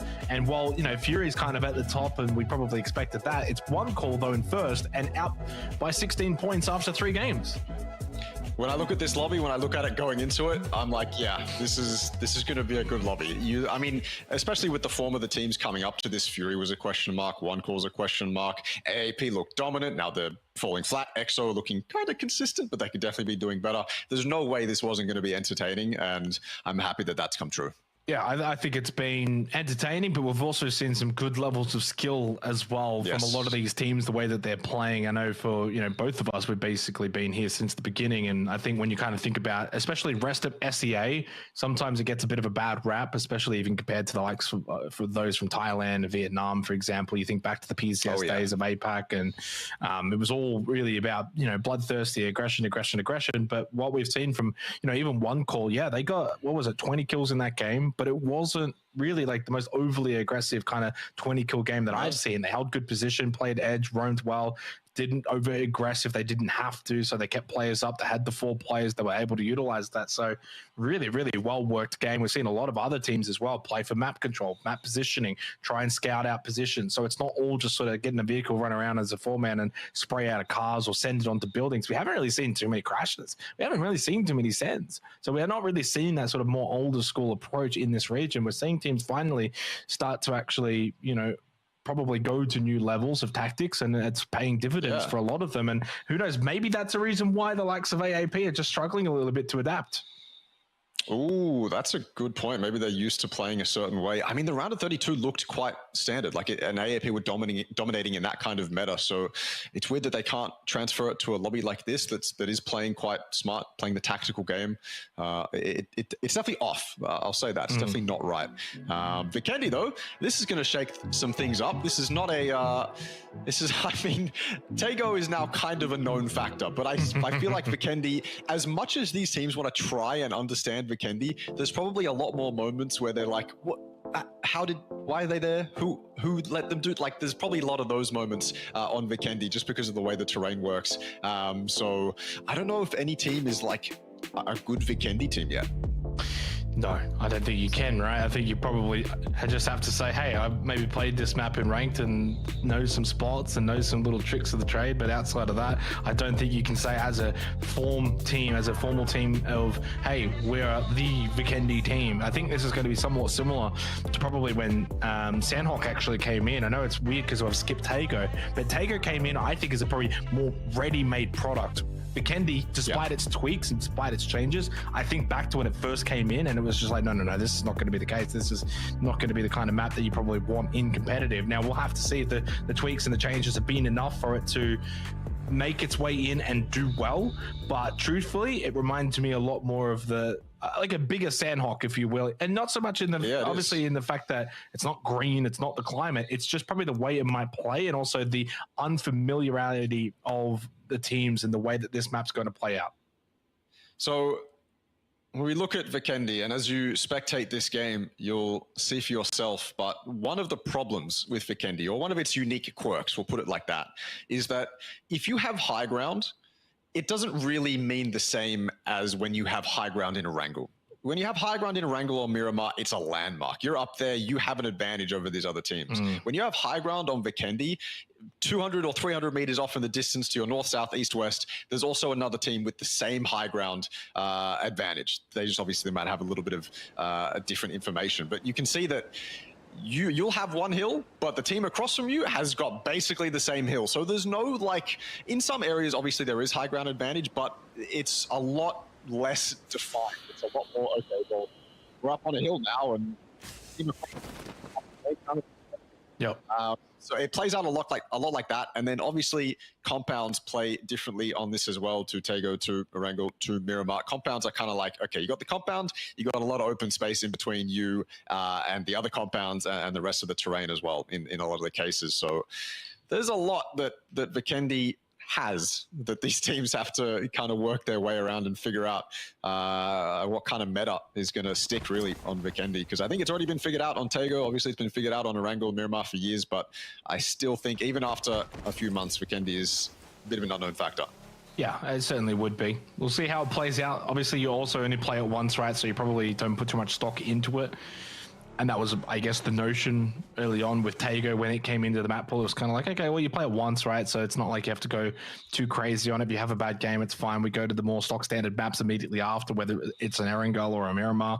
And the same is said here for Vikendi. You know, although this is where, truthfully, if you're an AAP, Russ, you kind of can't afford to just say, well, it's just Vikendi. You're on 5 points. Not now. You're on 5 points. Vikendi needs to become a bit of a safe haven. This is where you're going to maybe get some points and steal some points. You want every other team to say, it's just Vikendi. You want the One Calls and the Furies and the FTFs that have been dominating to be like, all right, well, maybe we're not as great here. Let's just see what we can get and try and steal some points. So this is the kind of map, and these are the kind of maps where those in the middle of the pack and the bottom of the pack need to try and have a bit more of an even playing field. It's the Sandhawk mentality when it was introduced in 2019. At PGC in 2019, you had teams going, okay, well, it's Sandhawk, we'll do what we can, but people were running around with M249s. Like it was, it just wasn't. Yeah, it wasn't worth worrying about. You either, and the way Sandhawk played out, to Vikendi's credit, it doesn't play out as telegraphed as Sandhawk did. The circles were incredibly predictable, but yeah, Sandhawk was just. You either kind of get in a good spot and you get a good game, or you end up with 0 points and you don't even care. If you got 0 points on ArkAngel or Miramar, you'd be devastated. But on Sandhawk, it didn't matter. Apic, stuck behind a tree, flashed. I'm wondering if Ryan's actually going to be able to take advantage of this. He has to get a really good headshot just like that. And then maybe he can do something. No nades, I guess, for Ryan. Use them. Flash is gone as well. So Apic has a chance, but it's a very slim one. Just smoke. And an adrenaline shot and bandages. So if he just kind of plays his time here well, and time he certainly has, he can get out of this little tricky situation. Throws the smoke, goes for a pop shot. He actually has 2 nades, but the amount of time needed to probably go for a correction of throwing that into the window will give Ryan enough of a chance. Dean then comes flying by. Oh, Apex, I'm not sure if that was the play. Weird. He got aggressive. So he runs out from the tree as the smoke was still pluming, goes to try and get to the fence line. He goes down. He needed to hold the angle, allowed Dean to cause a bit of chaos, and then hold the 2v1. Would have forced Ryan away from that window. Then he could have moved off the tree. Instead, he goes early. Ryan gets the knock. What needed to happen? Ryan took advantage of it. Definitely way too premature for Apic, and it's going to cost his teammates' life as well. Not ideal for Red Sea. They have not been consistent, sitting in 11th place. They've had a couple highlights, but just a couple. Now, they've been minute ones as well. Not a good start, but yeah, definitely a mistake from Apic. Maybe it's the pressure of being in a lobby like this in a scrim. Maybe you would have waited behind that tree for Dean to get a proper angle to cover you when you run out of that tree, but I feel like in a scrim he would have just taken the shots and tried to maybe one tap, but yeah, I mean, he probably could have won it, but yeah, I mean, not this time. I think I said it there as well. He had time, he had the smoke, he had util, he still had bandages, the adrenaline shot, so he could have actually spent that time waiting for the smoke to plume to actually heal up anyway. Then the fact that he had his teammate get there first to create a diversion, he just went too early, too soon, it gets punished, and in the end, Red Sea, 11th place, but they haven't really been able to make a mark. They haven't really been able to probably be in command of a couple of these games. They haven't certainly been running around looking formidable. When you kind of look at those sort of, we'll say top 5 teams, they've all had moments where they've either been able to get good positions, win some team fights, hold some good compounds, or play the circle well. They've been sort of the team of the match in particular. They've all had those kind of moments, and everyone else has probably been not able to replicate that as much. But so far, Vikendi, in its size, we're not really seeing too many team fights. That was really the only one. And of course, a 1v1 that had some reinforcements. And yeah, we will certainly, of course, as teams rotate in, make their way in for phase 1, then eventually transitions into phase 2. And you think about all of the rotations that are going to be, well, probably unknown quantities. Yeah, it's going to force some fights later. because Vikendi looks very similar across the board, it's hard to like telegraph rotations, right? Like you have landmarks on these other maps where you can say, oh yeah, team's going to rotate that way and they're going to rotate on this road specifically. On Vikendi, you can go over the terrain. The terrain is very flat. Here we go. Fury's doing it right now. Delta Mix, is he going to get one? Probably not. Cal's going a bit too quickly. Oh, he's silented. That might mean they're going to pull up. Oh, this is Fury. They like to get up here next to these cable cars. Delta Mix, you cannot whiff, my friend. I mean, he might not even shoot. He might not even shoot. So he might see, are they going to take the cable? Now he will. Okay, there you go. Man with a bit of backup. So he actually gets the double perfectly done from Man. So he was on the other side. They actually had a really good little pinch. And unfortunately for Wacky Kamukau and Luke 12, just thinking as if it's safe, no shots. And that's the beauty of trigger discipline. Really good example there from Delta Mix. I know he's not the one that got the kills, but he's the main reason why Man got the kills. If he shoots early, if he starts spraying, Fury don't pull up at the cable cars. They probably divot, push away, and then maybe if they want to come back, they might. Otherwise, they'll find a different location. By holding still, holding location, comms to his teammate, they get the double kill. Really, really well played from the future. That's also Vikendi. So many little spots like that. There are so many unknown quantities. Like, you arrive at the cable car pickup and there's a team or a player just across the ridge from you. It's not like the other maps where you're methodically clearing in your head.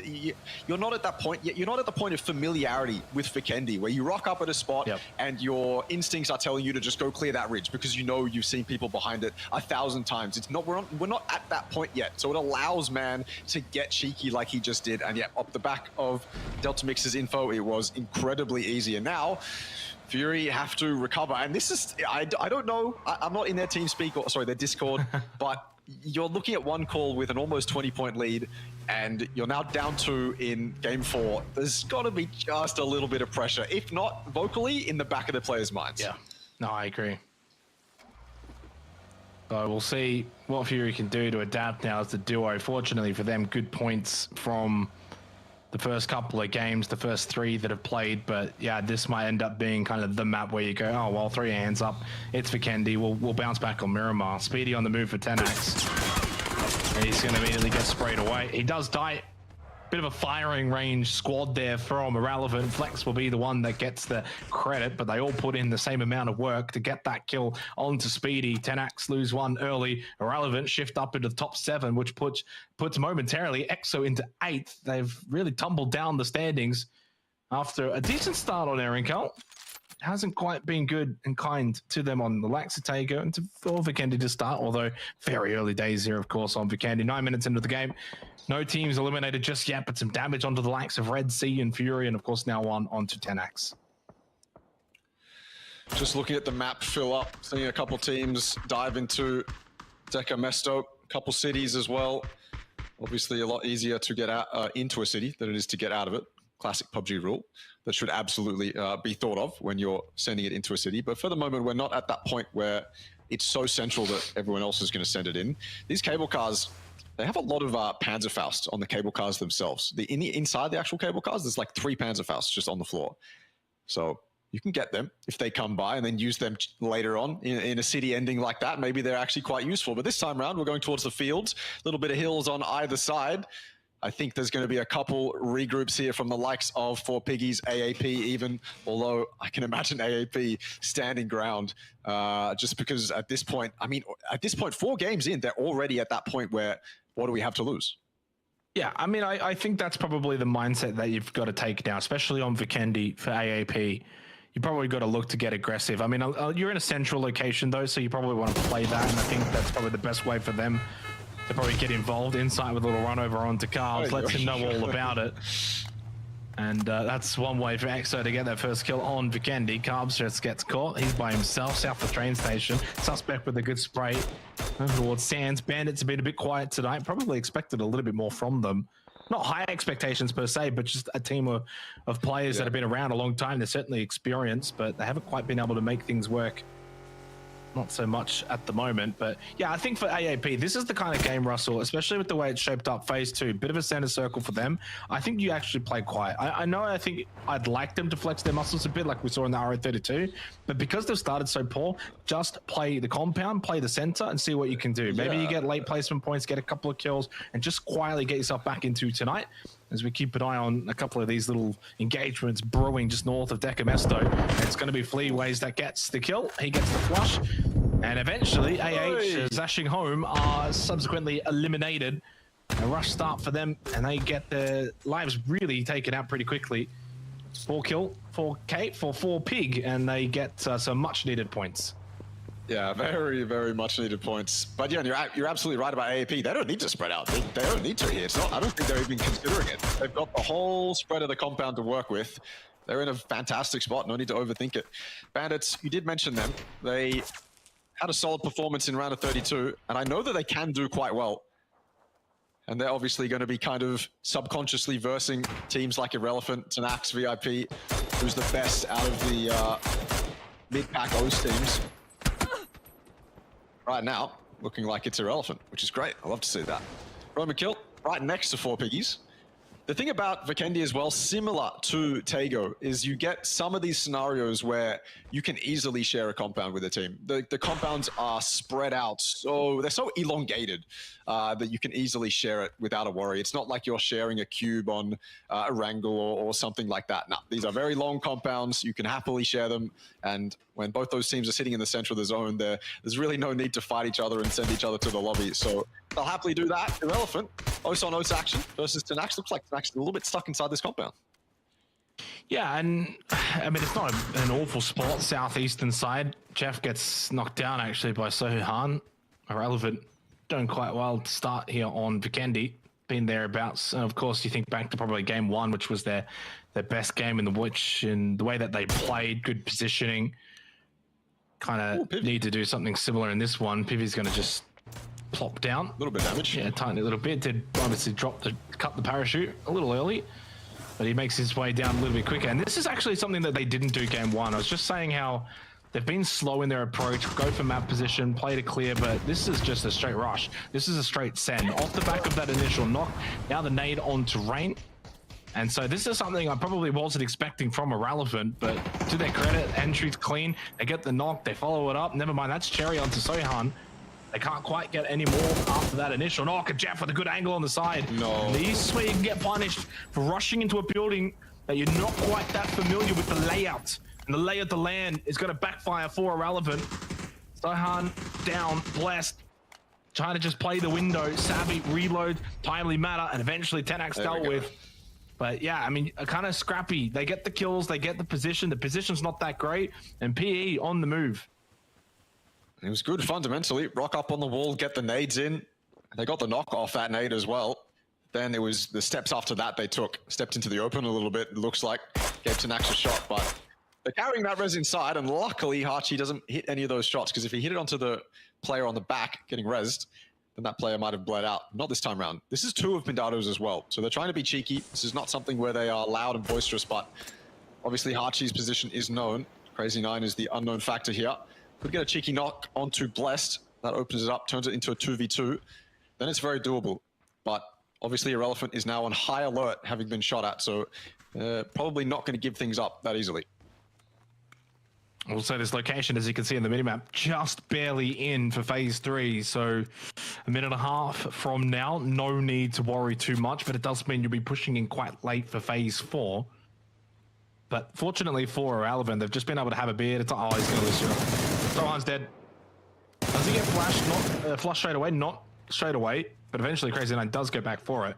He did just pause, wait to see if there was going to be someone to peek out from the backside of the building.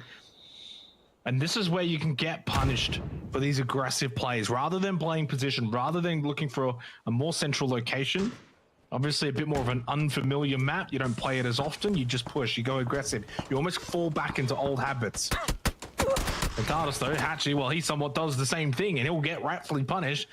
Pushes in, no real info. The DBS up close, very strong, and Hachi's down. The nade to finish him off, and Blessed will get the kill, so more points for Irrelephant. And I guess if they can finish this with 5 to 6 kills, get some points from it, it all ends up looking pretty decent for a map of Vikendi. EXO here as well. They want a little bit of the action, but most of it's contained into the compound. So they were only able to get some tags before realizing that maybe it's not the priority they want to take. Savvy goes down. Blessed and Crazy 9. A 1v1 Crazy 9. Absolutely insane. We've seen some crazy highlights from this guy, but he's being limited. He's being told no by EXO, who have stayed. They've kept a couple members here while a couple go off and scout. These kills, you may as well get them. When you have as much space as EXO has, that is not friendly to a lot of teams. That is about as field ending as you can get. Yeah, I mean, I think even the teams inside of the circle, ironically, it's probably not that friendly either, because in the long run, if that donuts and centers into that open area, that's not going to be fun to push out of any compound that you may actually have. Panic, are they going to find themselves out in the open at the end of this game? Could very well, perhaps they might force them into the try and share the compound with AAP on the north side, who obviously have kind of tried to remain quiet. No kills from them, 17 minutes gone. Still got 13 teams up. There's a world in which this 2-2 split for AAP could backfire up north if teams are looking to try and take shelter, take cover, a bit more of an open circle. If Panic need to rotate up north, they've got to be very careful. Titan Foxy have just made a bit of headway, but as soon as they get into the circle, EXO Clan in a good position, mainly Insight, and Insight's being able to put some good work in. Hen will bleed out just down to Ryan and 7. That's the EXO I like to see, controlling their edge. Into the duo of Fury. Does the duo of Titan Foxy go? Sitting in the fields, trying to survive for as long as they possibly can, and they will survive even longer. Titan Foxy, they're on the ropes though. Sending it straight into AAP. Looks like one of them's moving, so it's just Algen bots to take shots at this car. If he can even get an angle. Looks like he's way off in the distance though, so Titan Foxy might even survive for a little bit longer, sending the gauntlet through the middle of the circle. As everyone else around them, the reality that this zone is not very... Well, there's not many compounds in here. That reality sets in. They're gonna have to send it into positions like Fury are right now, where the only cover they really have are the bushes, the hay bales, and their own cars. Although Nico's car is about to blow up, he's gonna have to reposition. He's LOSing with the hay bale, so good on him. EXO controlling their edge. 7 kills now. FTF dead. That's second place gone. One call still alive. Maybe that gap is gonna get just that much bigger. Yeah, I think it could. I think one call's probably in a position now where if they can play the south side, try and push in onto a building like Roman Kill and clear that out, they can go deep into the long game. The question is if that's going to be the plan. It's not going to be an easy plan to execute, so we'll see what happens, but they're not in the best of positions to confirm a long game here. AAP though, you've got to be winning these fights. An opportunity arises. Maybe Patrick just a little bit senseless as he walks into that doorway, loses his life, but fortunately a trade immediately helps him out. They'll get the revive, and finally AAP on the board with a couple of kills, gets them up to 7 points. Sands finished off. Miller falls to Nandu. Not a bad little push from one call. So they've actually gone past Roman Kill. They've gone towards the southwestern side to try and push in onto a fighting Bandits who already are not really in a position to sort of defend themselves from this push of one call. Hence why they get very quickly wiped out. So one call, third party, Panic get a couple of those kills as well. More importantly, one call now get the position. This position doesn't look like it's the greatest for one call, though. Very open. You look at that map of Vikendi, you go, okay, well, Panic have an insane high ground, but it's not really that big. It's actually quite flat. And one call looks like they'll lose one because of it. Oh, no, they're getting rezzed. It's okay, getting rezzed. But it's still very open. So you have to be very careful on Vikendi. And the circle hasn't been favorable to them either. It's been damn favorable to Fury, potentially even AAP too. They just have to step out their compound. They'll be inside the zone. One call are going to have a little bit harder of a send to make. Back in their cars, maybe gun it straight for the center, but where do you play? I don't have much experience on this map. I'm hoping they do, because I can't really see a bowl or anything that they can play that's not exposed. Next circle. The Blizzards, yes. Yeah, so something to think about as well. But that circle does move away from one call who fought to kind of get that more western side position. Panic haven't really moved. To their credit, they've just kind of stuck fat, haven't elected to do too much. Now they've got to make a decision. Nice little shot from Rip to get the down onto Dowdy. And this is where any kind of high ground looking down in towards the center portion of the circle is going to be so valuable. But you also then feel the risk. You can see Rip kind of looking towards VIP, then looking towards AAP. If he can spot them, they can spot him. He knows he's got to be careful.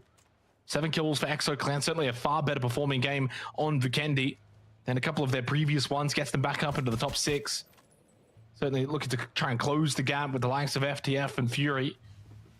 I haven't done the calculations just yet as to what happens if EXO push back up into, say, a second or a third, what that means for one call. Something to think about later. On the move, Chipperette, though, loses that battle against Suspect. The drive-by, unsuccessful. Tried his hand, failed. Won't get a second chance, not this game. Pivy with a Mark 12 and Panic making very quick call. Oh my God. Very quick work of one call. They made that look very comfortable. So that puts an end to their little charade. 3 kills. That's all. Just the 3 points from this game of Vikendi. We thought maybe for a moment there was an opportunity to extend their lead with FTF out, with Fury wounded. They are unable to do that, and it gives everyone a bit of hope going into Miramar. Absolutely.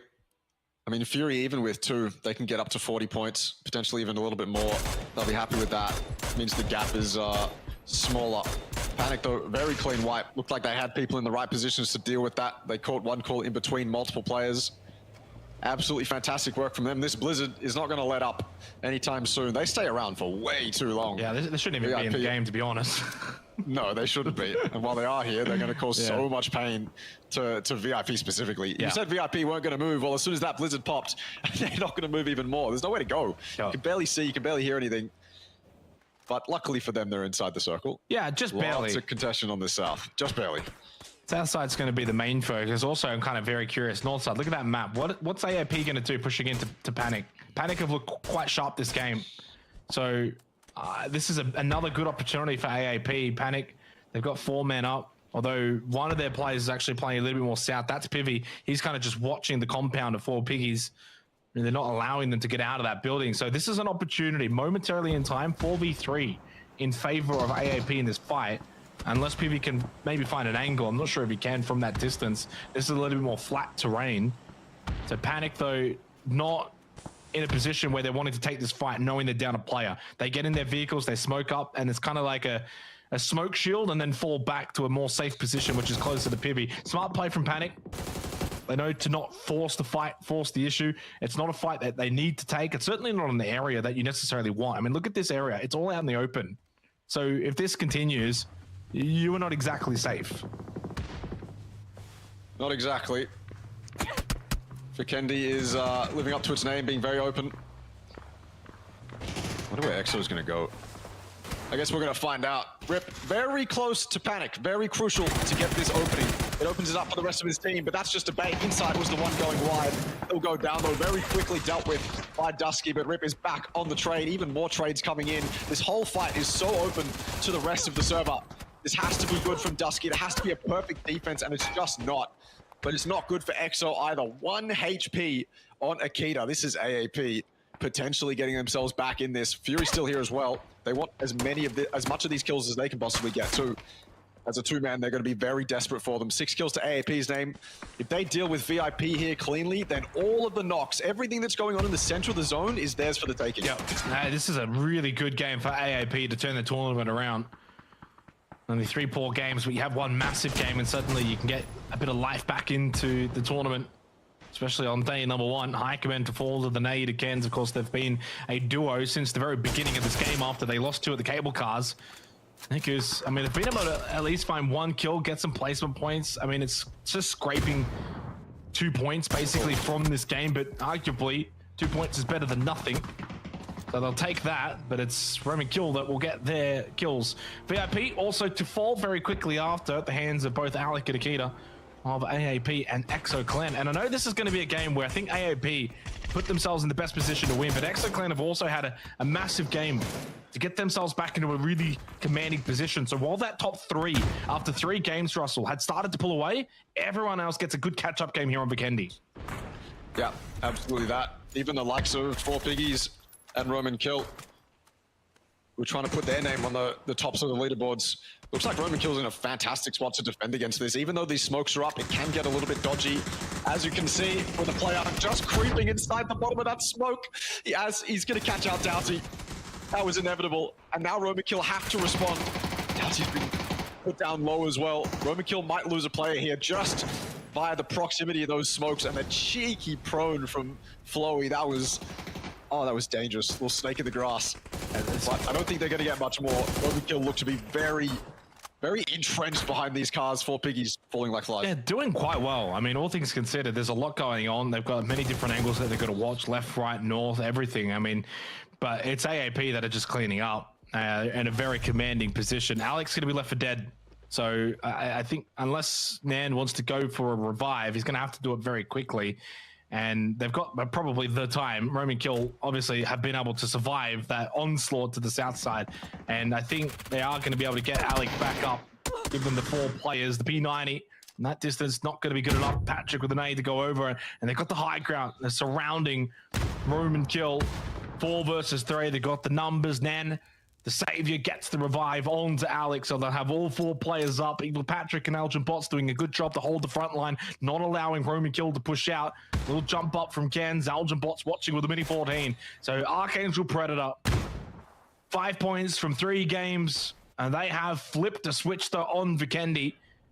Where a lot of other teams have gone cold, they've been hot, and they've been able to get themselves back into a really good position to go over to Miramar to close out night number 1. They'll certainly be able to sleep a lot better tonight, Russell. If they had it bombed out again here on Vikendi, it could have been a real sleepless night. But they now set themselves up to at least close the night out, and a good sign on Miramar to follow after this. We'll see if they can obviously bring their Vikendi form to Miramar first, but either way, a big win for them and a big turnaround after a lackluster start from one of the favorites. Better late than never. You need the momentum, and I think you've just started getting that in game 4. AAP, 15 kills, not as good as one calls 20, but they'll certainly take that, and that puts them up in contention where they absolutely should be. Certainly so. So a massive game from ArkAngel Predator, 15 kills on Vikendi. A little slow to get going, not just really the night, but also the map itself. But in the end, they were able to finish strong. And 15 kills, the win, big 25 points. So how's that? 5 points from 3 games, 25 points from 1. PUBG is a funny old game, but we would never have counted them out, Russell. They're too good. They're far too good. And a lot of the times in these kind of tournaments, you see these top teams, they might have a quiet couple of games. It's just not often the first 3. That's really the main difference. So for them, and for their sake, fortunately, able to turn it around and gets them right back in the conversation.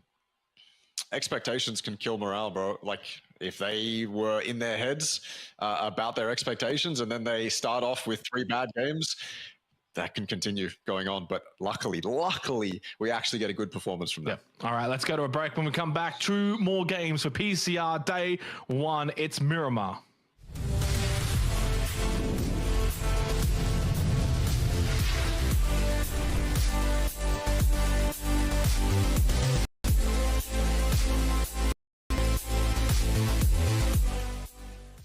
Welcome to the Update 26.1, where you'll experience a rejuvenated ArkAngel, the return of tactical gear, the launch of a new ranked season, and much more.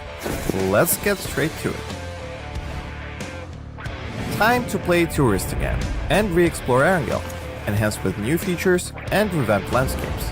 Gain new advantages by discovering secret rooms, refine your tactics for the freshly redesigned ruins, Milta and Stolber areas, and keep an eye out for our KFC collaboration that's finger-licking good. We are also reintroducing tactical gear after a brief hiatus, during which we fine-tuned and rebalanced it based on your crucial insights. Now re-established as a world spawn item, we've adjusted the performance of both the drone and spotter scope to better synchronize with the overall game balance. Check the patch notes for all the juicy details. Additionally, in an effort to elevate strategy and teamwork, each squad is now tagged with a unique number visible on the kill feed. Lastly, we've polished up the match report page to offer more precise, match-specific details. Consider it your personal analytics dashboard. There's plenty more packed into Update 26.1, so make sure to dive into the patch notes to learn more. And we'll see you on the Battlegrounds.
A bit of fun on Vikendi leaves AAP as the winners. A big bounce back game for them, gets them in a good position heading into Miramar after really a frightful start from our first 3 maps. It was a game that was required, Russell. It's only 18 games overall. These tournaments, they go very quickly, blink and you miss it. And for them, they needed it. But probably before the night was out. They certainly probably also needed it before Miramar. They get it, and they get a massive 15 kills plus the win. They got up to 30 points now from the 4 games played, and it puts them at least back in a solid position. They're not first, and they're still, I think, about 25 points off first, but they're back in the conversation. And 25 points, that can get made up over, the last 14, 15 games. Thing is, as well, as if they ended that game with like 10 points total, that's just not enough in their situation. They needed a big game, and thankfully for them, thankfully for us, they actually pulled it through. On Vikendi of all maps, the YOLO, you just send it, hope for the best, whatever happens, happens. Well, it certainly happened. Certainly did. You can say obviously 4 different winners so far means we really haven't had total dominance. I mean, even One Call, who have got themselves a bit of an established lead through the first 4 maps. I mean, they suffered on Vikendi. They only got the 3 points. They had a massive game on Taker, somewhat similar to what we just saw from ArkAngel Predator. So that's where they got the majority of their points from. So even they haven't necessarily been controlling the whole night, being the ultra uber dominant team. It's been a pretty decent lobby so far. Hopefully it means that it'll continue to be that way. I feel like the next team may be on the list. You saw the winners. We've had Fury, we've had AAP, One Call. Is it time for EXO Clan? Oh, I hope so. They need to show up. They haven't been playing kind of perfect EXO. I've seen glimpses of it, but it's not been perfect. And I know EXO, they're kind of that team along with Fury that can control the edge so nicely, and it's so nice to watch. I haven't really seen that perfectly pan out yet. I'm hoping it does. We'll see if it is going to be the case, especially on a map like Miramar, where that certainly can lean itself into favoring certain teams. We'll see if it does end up favoring EXO Clan in this position. Of course, there's other teams as well. I think even from the future, they started really well. They've been good. We'll see if they can continue to perform. And more importantly, we go to a new map once again for the 3rd game in a row. Now we've got a whole different map. So it means that you kind of got to be on your heels, Russell. You can't just be expecting, more of the same. Things change up once again. You go from, Erangel into Tago, into Vikendi, into Miramar. Yeah, that's 4 maps in 4 games. Yeah, I mean, I don't think, we've had this discussion a couple of times, but I think the changing of maps, some people might think it messes with teams' heads. I don't think it does. I just don't think it's enough of a shake-up to really mess with momentum or morale. What messes with those things the most is the performance in those games. So you can have a map, you can have it go 1-1-1-1-1-1-1, and you can introduce Haven into the map. Screw it. You just chuck Haven in, and it still won't mess with these teams' heads. Fundamentally, I don't think it's just... I think think it's a performance in the game. It's a bygone era where back in the day when it used to be, even in some eras, a 3-3 split. You know, you had your 3 ArkAngel into your 3 Miramar. That used to be a bit of a common format before then it went down to 5 and you added the one in the middle. So if you think back to that era, it used to be all about the consistency that you would have by playing the same map 3 in a row.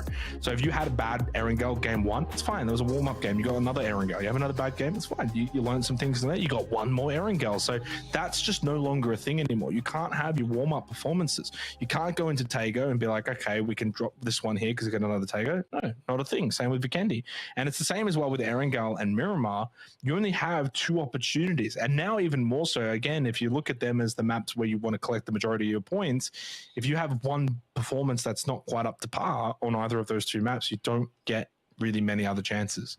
So as you're saying though, you could probably throw in Haven, throw in another map and say let's just go 1-1-1 the whole way through. I think you could probably at this point just say, all right, let's just have the 5 maps, 5 games played, 1 on each map. But at that point it's like, no, I don't know. I like still seeing ArkAngel in ArkAngel and Miramar being the more dominant maps in the map pool. But I also wouldn't be opposed to, again, continuing to do new things, and that's what PUBG's kind of been all about, I think, in 2023. I'm super down to have a like a set rotation of maps. So I think 6 games a night, especially for international tournaments, 6 games a day is standard, right? But imagine it was just 2-2-2 on the 6 games. I think that is fantastic. You can even remove mirror rotation and chuck in a new map, hopefully that's competitively viable. But that would shake it up. Just do a rotation, keep the comp scene on its toes. Okay, Carbs. That's a fantastic way to start it off. That's all right. See ya, TF. Yeah, wow. And they needed that, I think, as well. Pintados have been a little bit poor. You can see 11 points. Well, 4 of those have just come right there, mainly from Carbs. He got 3 out of the 4. They got the very quick revive. Probably not typically the kind of start that we see on Miramar, unless it's a hot drop. This is just not something that you will typically see. If teams have got their preferred locations and no one's fighting, obviously a bit of a drop over towards Hacienda, and it's come up really good for PE. They're in a good spot now to get the 4 early kills. They get a lot of looting time because it was really quick. It wasn't a prolonged, drawn-out fight. Sometimes, especially on Miramar, teams go for these hot drop battles. They can become quite prolonged, they can get quite drawn out, and that's not the case. The fact that it was that clean, that quick, they get all the loot, I mean, it's basically just 4 free points. Pintados is a team that can have that big 20 kill game too. Seen it in the past. Although it looks like this lobby might be a bit too competitive for them. Did Delta Mix want to get involved in that? Maybe. He was in the compound quite close to it, but don't think with the pace that hot drop went, Delta Mix was going to get anything out of it. So he's going to back off. Let me have a look at this. I haven't even had a look at the circle yet. Oh, yes. Los Leones. Classic Miramar circle. I'm hoping we get to see something around the Los area. I'm kind of getting sick of all these circles that end to the north, like near New Cantera, places like that. Not that they're bad, I've just seen too much of them. I want a massive city ending. I want people to hop on top of those skyscrapers. I want those emergency parachutes to actually be viable and people can come from the sky, land on top of all the skyscrapers. I want that. That's what I want for this game. But I don't know if we're going to get that because we're only in phase 1. Yeah, very early days here.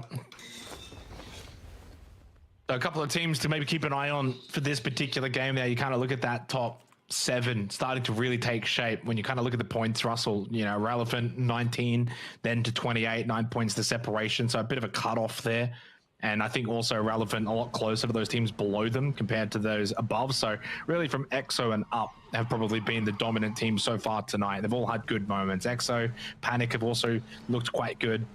AAP, yeah, slow to start, but kind of really showing what they can do at the very high end. They are a very good team. Roman Kill, I gotta say, probably one of the more quiet 35-point performances in 4th. Yes, they were outstanding on ArkAngel, and they've had some good moments, especially the little holdout at the end of Vikendi there in that last game, when you have basically 3 teams around you, and you just basically have to look at so many different angles. Thought they were really strong. And from the future, Fury, One Call, all very dominant so far tonight. It's still One Call that have got themselves a decent little lead, 17 points. They were able to extend it actually by 1 point over Fury. at the conclusion of Vikendi. Both went out early, 3 points and 2 points respectively. But as is usually the case with Miramar, outside of that initial hot drop on Hacienda, yeah, there's a bit of time and a lot of space, and teams can kind of get to where they want. Lost the Onus is going to be a main factor here. A lot of different areas that you kind of want to take. I think it's just a matter of, do you want to play the north side? Do you want to play a lot of that sort of terrain just outside Los Leones, or play the south side where you can try and probably play a little bit more defensive? Whether teams like it or not, Jake, they have to play around loss. Whether it's going to go into loss, doesn't matter. They have to play around it. Rotates are dictated entirely by it. And then they also kind of want to go close to it, just in case it does center up on loss. They want to be able to send it in and get a good spot early before everyone else takes up all the real estate. So everyone is going to be thinking about loss in a circle like this. Obviously that northern position, the one that Fury is heading towards right now, is very ideal. Gives you a lot of options, not only to rotate west and east, but also to go straight into loss. You also have direct information onto the closest side of loss too. So, and that's free right now for Fury. Fury can take that. I thought Tenax might have put themselves up there as they loot Los Leones, but they've opted to go more south and I guess be greedy for loot or something like that. They're not really getting info, actually, as I look at Tenax. They're just kind of sitting inside the city, but more power to them. Irrelephant rotating in on the western side, very close to AAP, or almost very close to AAP. This compound is free, but do they really want this compound? Maybe, yeah. It's a bit too much on the edge for my liking, though. I think I'd like to see them go a little bit deeper, but if they do, they might step on AAP. Yeah, I think going in too early as well ends up being a trap. You know, for how many games that we've seen on Miramar where teams send it Los Leones early on a circle like this, and then getting out of the city becomes just almost impossible. So you got to be very, very careful. If you do kind of play in and around the city and you're close by, you kind of want to hold the outskirts, and that's about it. Limit it to the outskirts. Don't go deep into the city and start trying to play in and around those main buildings. Just hold the outskirt, and then that way you got a good little exit point.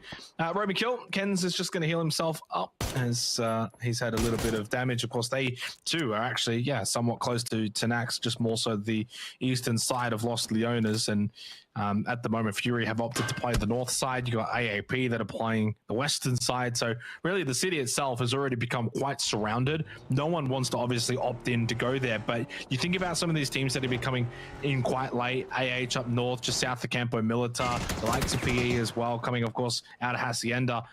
Do these teams feel then the need, if they don't play edge, if they don't come in late and play the edge, to send it Los Leones? Could be the case. I think typically the most normal thing to do will be get into the circle, phase 2 pop. If it centers up, maybe you send it. So we'll see if that does translate. Kill does come out. FTF have lost a player. Not ideal. Down to 3 for the remainder of this game. And Irrelevant have spotted in the warehouses close by to them on the western side of Los Leones. It's AAP that have positioned up. Basically, what's happening in a zone like this is every team that was close to loss is creating this outer shell of Los Leones, and everyone coming in late from Hassi, from up north, they're all trying to find their way in to that shell, crack their way in. And there are roads that you can take that lead straight into the middle of Loss leads straight into the middle of Loss, but you can guarantee that they are going to be occupied. There are going to be people up on the rocks like Roman Kill. If anyone wanted to dive straight down that road just below Ken's is going to be there, and he's going to be ready to shoot you, especially when Zone 2, Zone 3 pops. These guys are going to get closer and closer to those roads because teams are going to get that much more desperate that those are the only options. They're really the only options to begin with. You can't really send it over these rocks that are already occupied. So it's going to be interesting, but it is quite funny how everyone's setting themselves up around Loss, and as soon as it centers up, they all just mass migrate into Loss. It's if you're looking at the map stream, it's quite funny to watch. Yep, we'll see if that does eventuate. Minute 10, still a lot of real estate, though, that can be shifted onto by the circle, especially up towards the north. We'll see if that's going to happen or not. Almost. Here comes Asheng Home. So they were, of course, very, very late, basically making their way in up from Campo Militar, which is the parachute, certainly helping them for getting into a decent position. Although the problem is you send it here and then the circle shifts up north and suddenly you've kind of probably made the wrong call. We'll see what happens. Sometimes the circle does play against you. Speedy trying to land some shots here with the Mark 12. Onto Viriyama. He's able to land safely from the parachute. So south side is where they've gone for AH of Lost the Owners. We'll see what the circle, though, does entail. Of course, still a lot of room for it to move in and around Lost Leonas. If it does center up, though, expect a couple of teams to really think about sending it into the main city. But even if it does, phase 2, you still probably don't have to just auto send. It really has to be hard center. Center, circle pop, and to the north side. And so this is where you definitely don't send it Lost Leonas. Fury, they get the benefit. Same with EXO Clan. North side is where we go. So those teams that hold outside of the city up to the north have benefited the most from the circle shift. I mean, even the likes of AAP out towards the west, they'll be quite content with this. They don't have to move too much. They don't have to change too much with their plans or their strategy. If it does then shift back down south on phase 3, they can still play the city if they want. So for them, it's just about kind of posturing a little bit more northernly, but still holding a somewhat similar position. The likes of AH, Red Sea, these teams that have gone very, very south now find themselves in a bit of a tricky position if they either have to play edge or send it into Lost Leonas. You can send it through Lost Leonas, get to that northern side of Lost. That is definitely viable. But right now, we've got a bit of Mad Max action between Pintados and Panic. Dusky is just trying to get the hell out of here. There's an unrelenting barrage of bullets going his way from this M249, but it doesn't look like it's going to be enough to get the blow up. Panic might just get out of dodge right now. They're sending it straight to that long building. Pintados are pulling up on the ridges. Luckily for both these teams, it's mostly an isolated fight if they were to take it against each other. I think Panic, a little bit. I mean, they've already set up a defense. This is going to be a reconsideration from Pintados. If they get a knock, maybe they can justify it. But I think right now they're just going to have to go with option B, whatever that was. Yeah, the good news is they're still inside the circle and they can play time. Time means that they don't have to rush this, so they don't have to worry too much. They can play in towards Cantera for a little bit longer if they want. It's a bit of high ground that can come from that. If they want to push back up that way, obviously it's not ideal. You kind of never really want to move away from center, but there's other places they can go as well. If they want to wrap all the way to the eastern side, they can then come in towards Lost Leonas. Certainly options, but they are actually splitting up. So Crazy Nine stays back behind in towards Cantera. Not too sure, Pintados, if the what the communications are, unless they're gonna go back up the highway up north and then come in safely and then try and regain Cantera control. So really smart, and that's a case of not panicking and thinking, okay, let's just beeline straight back up. So they actually go down and out, and then they'll come back in. It takes them a bit of time, but it's the safer option. So really well played from PE. That will subvert them from the barrage of bullets from Panic Esports. Mikey Kamuk out on the board because looking to push in just above them. VIP in the concrete buildings below. And Cow's not going to allow that to happen. But this is where Fury can't really push on this. So if he doesn't have angles to get the flush, there's not much more he can do. Smokes will go out from Tazzy. That'll obviously block a lot of the line of sight so he can get the cross and get the revive. Oh, Cow. All right. Luckily, Hiker's where he is. Because if Hiker wasn't where he is, Cow would be unable to put this much hurt onto VIP. Panic doesn't seem to be an issue either. I don't think Fury's going to get rezzed. I think it's too risky for these guys to cross. With that second knock, it might not be worth it. Yeah, it's a tricky one. Obviously, knowing Cow's not going to push down the ridge, not going to push down the hill, so if they can just think their way through the scenario. You do have a crate that's also just dropped on their building for VIP. They're running for it. 10 more seconds until phase 3, and it does seem as if I think they're going to be able to get those revives. Yep. I think it's just a case of having to use a couple of their smokes, although, never mind. Oh my god. Cow gets the kill with the nade and the knock on to Tazzy. So it's a 2-for-1 special at the hands of Waiki Kamukau for Fury. He's been able to bait them into thinking they can get that revive, and it has not been able to translate to success for VIP.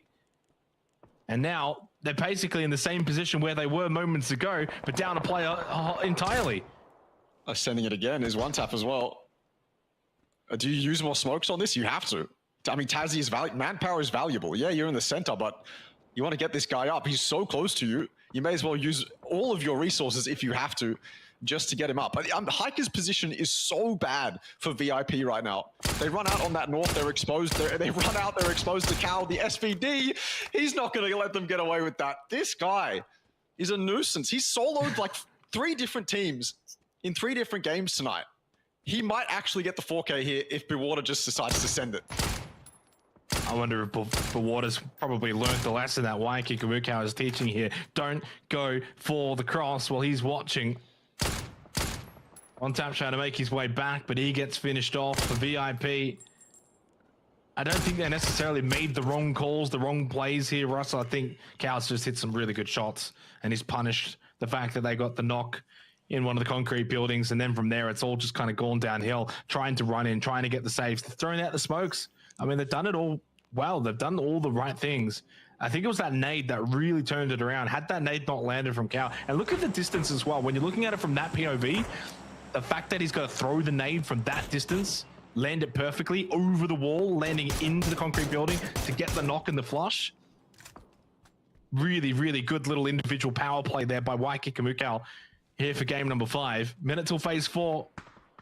Fury will benefit. They'll collect the points and certainly needed after everyone else has kind of started to catch up. The likes of EXO, the likes of AAP, having good games has reduced that gap to Fury.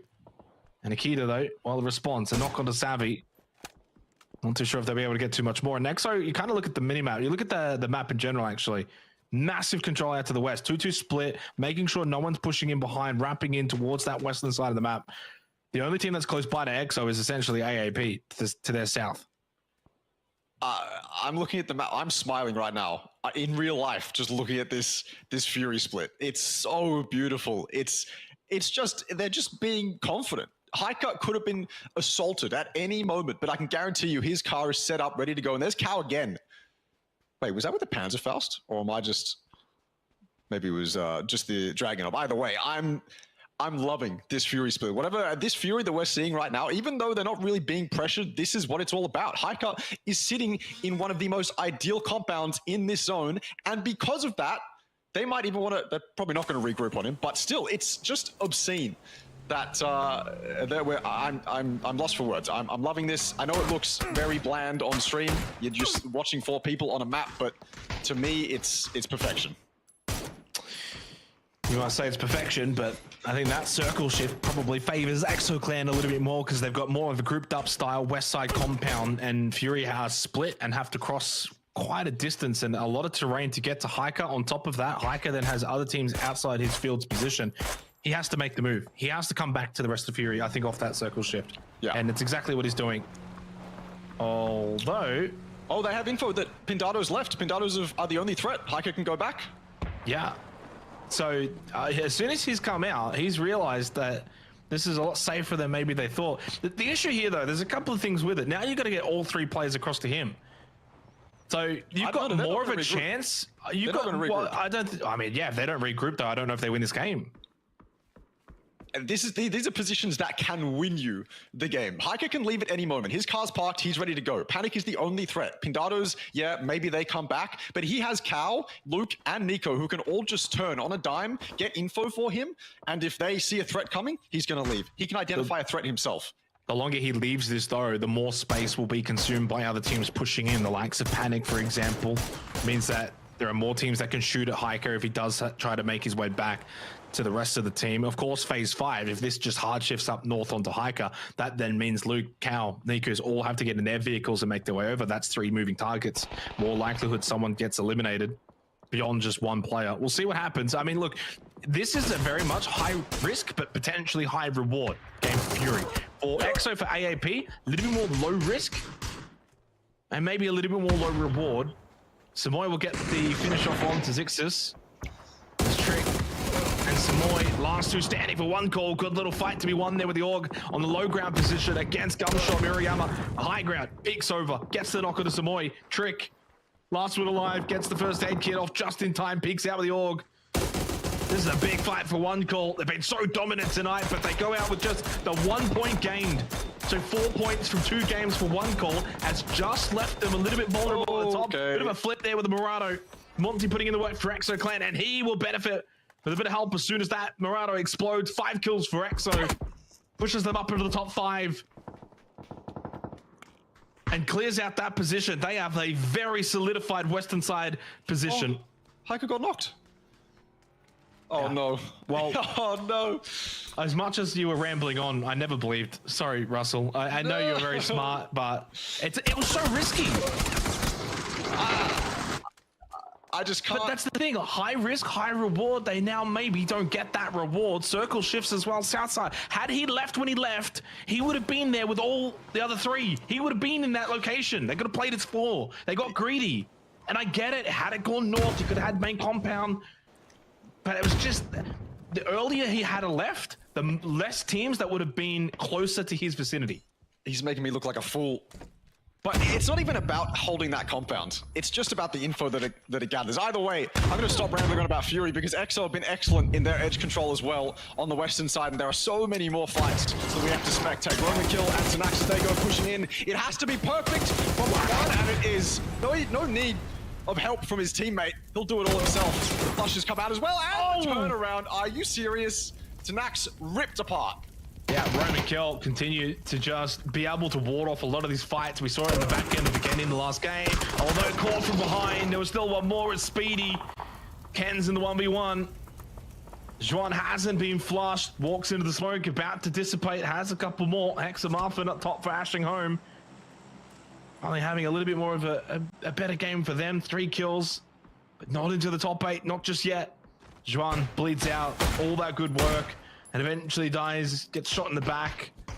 Speedy also dies, and that's the end of Tenax. So 10th for them with 1 more game to go tonight. Shots from Alec for ArkAngel Predator. And being able to bring their form to Miramar. 4 players up, couple kills, good position. Pushing into this next circle though, that proves to be difficult. And you can see the reason why. The high ground elevation that Fury hold, looking down to AAP. It's not a good sight in terms of what AAP need to do pushing into this next zone. They're opting to go with something different. They realize that that's not the best option they can take. So they're going to find space inside the zone. They still do have space. The shack up on the hill, they can take it. I don't know if they're going to be able to save cars very well there. And cars are going to be crucial in a zone like this. Unless they get fed, then it might be a little bit easier to just play it on foot. As this northern field gets a little bit more hectic. Panic. They took down Hiker, and this is the space they get from that. It's not for free, though. Pintados are on their western side, but there's a little ridge that's been there for years that stops either of those teams fighting. So they just kind of have to sit on their road ridges for now, just kind of exist. There's not much they can do, unless they decide to push each other, but that would be not the smartest of ideas. This is what Fury are left with after losing Hiker and all the positions they had. It's fantastic if you're Cow and Luke, but Nico, the cover from his 2 teammates up on high needs to be perfect. It's a massive open gap between From the Future and Nico. No way they can make that gap. Not with Nico watching, not with the teammates watching as well. Although, From the Future can get underneath Fury, underneath this high ground here, and maybe get an angle onto Nico, and that could open it up. Well, that circle's not kind for a lot of teams. There's some that are able to kind of hold certain positions, still in the concrete building for the duo VIP. Which, by the way, I don't even think we ever touched on it, but Tazzy must have got a very last-second revive by B Water, because the last time we saw him, I thought he was gone for this world. So they hold on as the duo, and of course they had that crate as well. I'm not sure if they've been able to loot it though, but yeah, you kind of look at EXO Clan to the western side of this circle. They've got a couple of buildings still just barely in, so some cover late.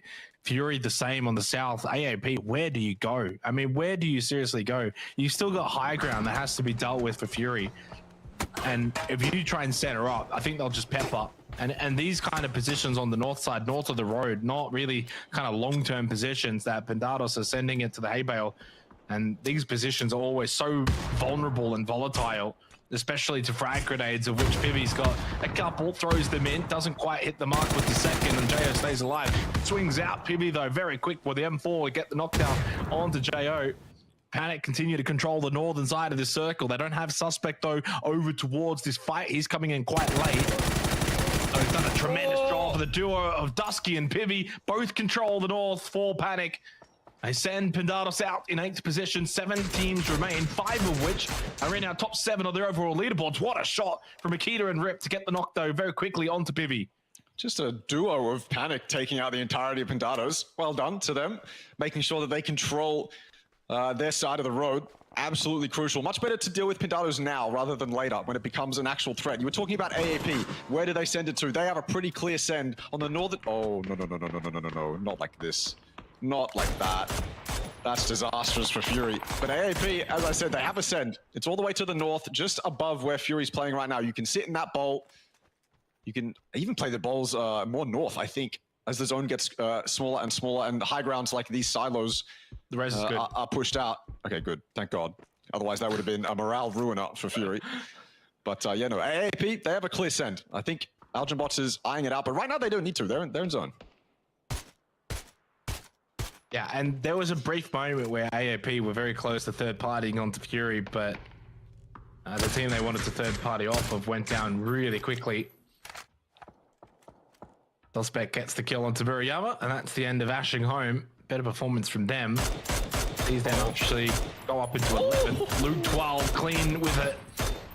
And that's Ultrabot's dead. He's by himself and eventually finished off anyway with the mini. Oh my God. Puts AAP down to 3 players. Big kill for Fury. And to tell you what, 10 points away from that top spot. They've just been able to edge close to the 1 call. Next circle. Does this remain central? No, it pulls towards VIP. Are they about to pull off a bit of a steal job here in game number 5?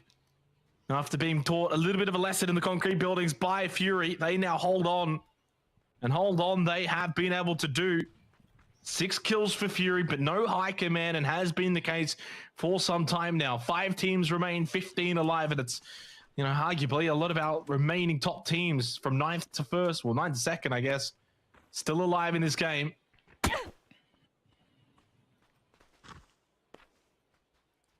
Fury's looking to hold VIP out as their only option. That ridge in front of VIP's prio is prime real estate for them, but they can't lose anyone to VIP. VIP, they might have the more advantageous angles, but Fury need to use the space that they do have. Panic as well on this north side of the road. Fantastic job that they took up Pintados. Imagine they had to waste time now. This is AAP making the send that they absolutely had to make, the only option they really had. And Cow is here to greet them. He's very low HP though, it doesn't matter. He'll get one. Nan looking the wrong way. The nades come out as well. This is going to be an absolute brawl. Underarm nade goes over the top of the Barado. Can it find success? Yes, it can. Evil Patrick with one onto Waiki Gamukau. That lands and sticks.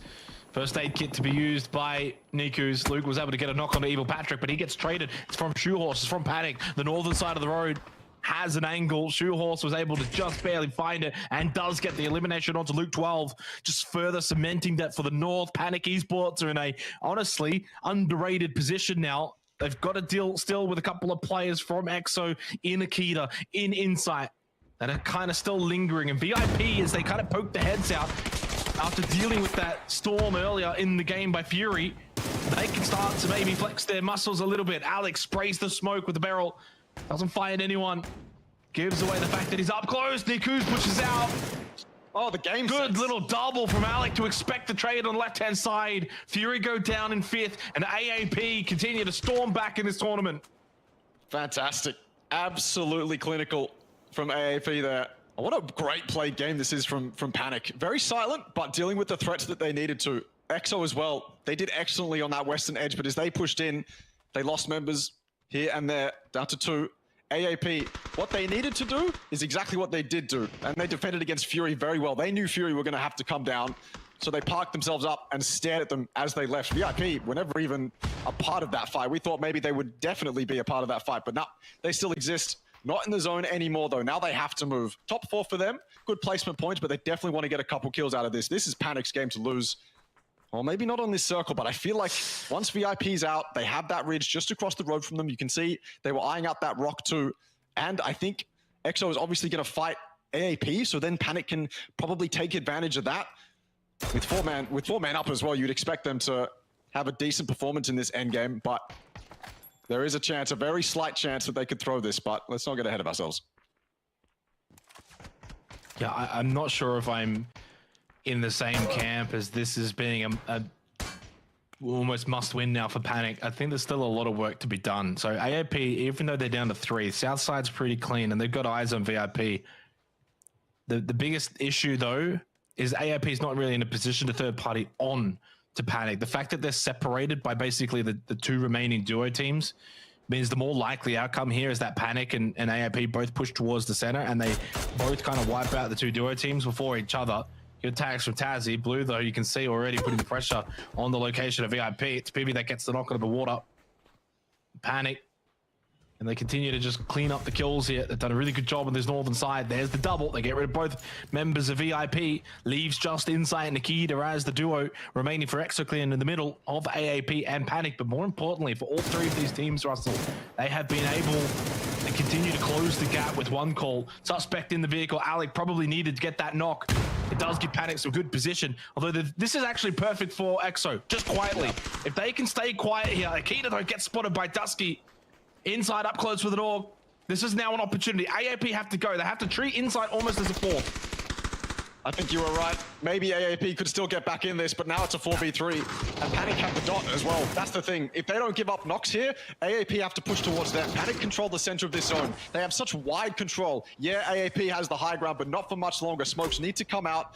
This could end in a smoke field. Panic, they're doing exactly what I want them to do. Go wide, control the edges of the zone. Make sure that AAP have no control in this. This is perfect right now. Look at that minimap.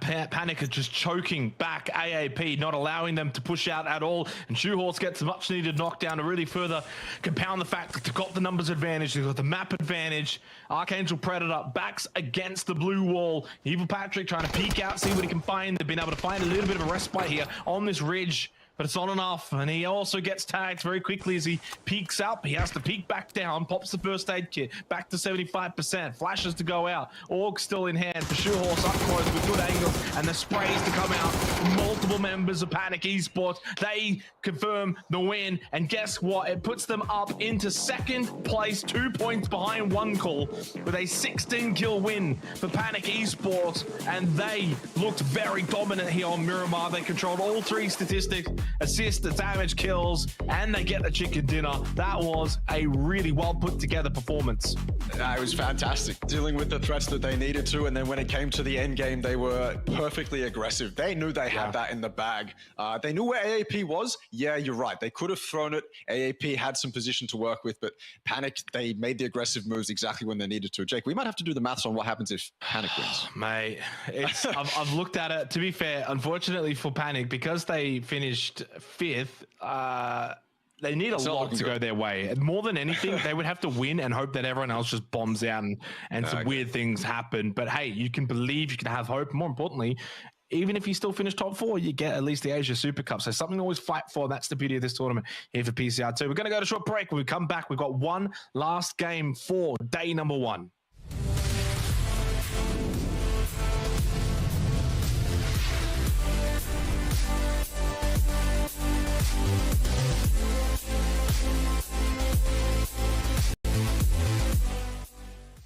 Welcome to the update 26.1, where you'll experience a rejuvenated ArkAngel, the return of tactical gear, the launch of a new ranked season, and much more.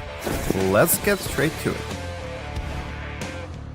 Time to play Tourist again and re-explore ArkAngel, enhanced with new features and revamped landscapes. Gain new advantages by discovering secret rooms, refine your tactics for the freshly redesigned ruins, Milta and Stolber areas, and keep an eye out for our KFC collaboration that's finger-licking good. We are also reintroducing tactical gear after a brief hiatus, during which we fine-tuned and rebalanced it based on your crucial insights. Now re-established as a world spawn item, we've adjusted the performance of both the drone and spotter scope to better synchronize with the overall game balance. Check the patch notes for all the juicy details. Additionally, in an effort to elevate strategy and teamwork, each squad is now tagged with a unique number visible on the kill feed. Lastly, we've polished up the match report page to offer more precise, match-specific details. Consider it your personal analytics dashboard. There's plenty more packed into update 26.1, so make sure to dive into the patch notes to learn more. And we'll see you on the Battlegrounds.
Well, Panic has made it 5 winners from 5 games as we continue on. One last game to go tonight for day 1 of PCR2, and it's turned out to be really hotly contested. After 3 games, one call made a bit of a breakaway and then kind of has been brought back a little bit by the rest of the pack, Russell, which thankfully, in terms of the competition's sake, is a good thing for us. For one call, it has left the door open, and yeah, clearly then AAP, very dominant Vikendi, Panic with a really well-played Miramar. They got that kill onto Hiker from there, took the compound, played the north side really well. There wasn't too much competition, but yeah, despite that, they were still able to get a lot of kills in the game. Yeah, I mean, they took out Pintados. They were the real threat for Panic in that game. If Pintados won that fight, you can see Pintados winning that game, but that was the only real threat. And then after that, I mean, they just had to play that end game as best they could. It kind of had to be a little bit perfect. Otherwise, you could see AAP just getting a massive advantage in that end game and completely turning Panic's game up on its head, but they didn't do that. And now we're just kind of waiting for EXO to get that win. Yeah, I mean, I kind of put it out there, and it almost was not too far off. They did lose a couple of players towards the end of that game, had good position on the western side of Miramar, but in the end, couldn't happen. Obviously, there was a bit of talk about that split for Fury, whether Hiker should have or shouldn't have come back. We'll never know if maybe things could have been a bit different had he come back. AAP thought they played their position quite well, considering it wasn't really one of the more prominent positions on the map. For them to even get to second place from the position they were originally in was pretty decent in my eyes as well. So look, I will say somewhat turning into a bit of a top heavy lobby, which I think typically is the case when you get to RO16, you get to the end and you get to really a lot of these top teams now vying for what really is the major prize pool. So it's starting to probably become a bit of that top 7, top 8 scenario, and those in the bottom 8 are really struggling to find these points, get to the late game. So maybe that might change as the tournament goes on. I can't help but feel, in terms of the history of this game, it doesn't always play it that way. The top teams continue to just keep the good times rolling on. See if that happens here on Miramar. Final game of the night for PCR2, day 1, of course. 3 days of action over the next 2 days. Of course, we've got another 12 games to be played, and it's sure to be a cracker because there's so much to play for. There's the prize money, there's the 4 spots to go to the Asia Cup, then, of course, the top spot for PGC at the end of this year. So in terms of things to fight for and play for and to not give up for, plenty at stake here for PCR. Listen, I'll take a top-heavy top 7 over a top-heavy top 4. Actually, quite a major difference in terms of excitement. Even though, I mean, EXO's in 7th right now. So, you know, they're the team we're looking to potentially step it up. They're top 3 in PGC points. We want them to be top 3 in the tournament. They are expecting to be up there on those podium spots. And right now, they're holding down 7th. So not the night for them, but certainly they can make a turnaround here. But then after that, yeah, you're right. There is a bit of a gap between 7th and 8th. But, well, I mean, APAC in the past has been this incredibly heavy, top-heavy region. We've seen 1 and 2 just be solidified with Fury, and then maybe when you move to the other APAC lobbies, it gets a little bit more hectic. But I'm happy with a competitive top 7. I'll take that any day of the week. This plane path, pretty damn fair. No one's going to be unhappy with this. I am quite sad that we haven't had too many hot drops. I was expecting some spite hot drops. I was expecting some hot drops that I know that I think Fury were potentially engaged in a couple hot drops before going into this, but we haven't really seen that. So I'm kind of disappointed, but it is making us have very exciting mid games and very exciting end games. The entirety of tonight has just been phenomenal. Well, we did have that little hot drop past the end of last game. I mean, it really didn't last very long. Yeah. So there probably wasn't too much of it. I can't imagine we'll see a repeat here for the final game of the night. And also, truthfully, I've never actually been like a massive fan of hot drops anyway. I think that while they're good in isolation at various points, you can say, okay, yeah, you can see why teams would do it. I always just feel like, especially when you've got multiple layers of qualification, so RO20, 128 all the way down to 16, usually by the time you get to RO16, you kind of know where everyone wants to drop anyway. So obviously it looks like maybe once again there might be a bit of a hot drop between PE. There's VIP as well. They're close by over towards Kintara. Can't see too much else in terms of hot drop shenanigans, although of course Asheng Home down towards Puerto Paraíso with Red Sea. The city itself is large enough that you don't have to necessarily fight, but it does seem as if they have spotted each other close enough to each other, and we do get a southeastern circle for our final game of the night. Interesting to see how that Red Sea AH hot drop pans out.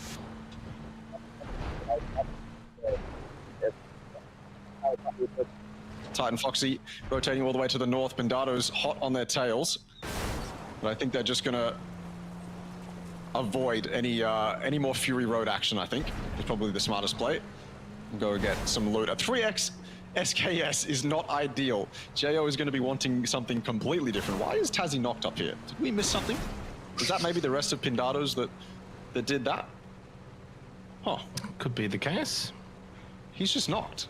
B-Ward is coming over now, but what? They had no idea. Tazzy knocked himself, and Pintados had no idea.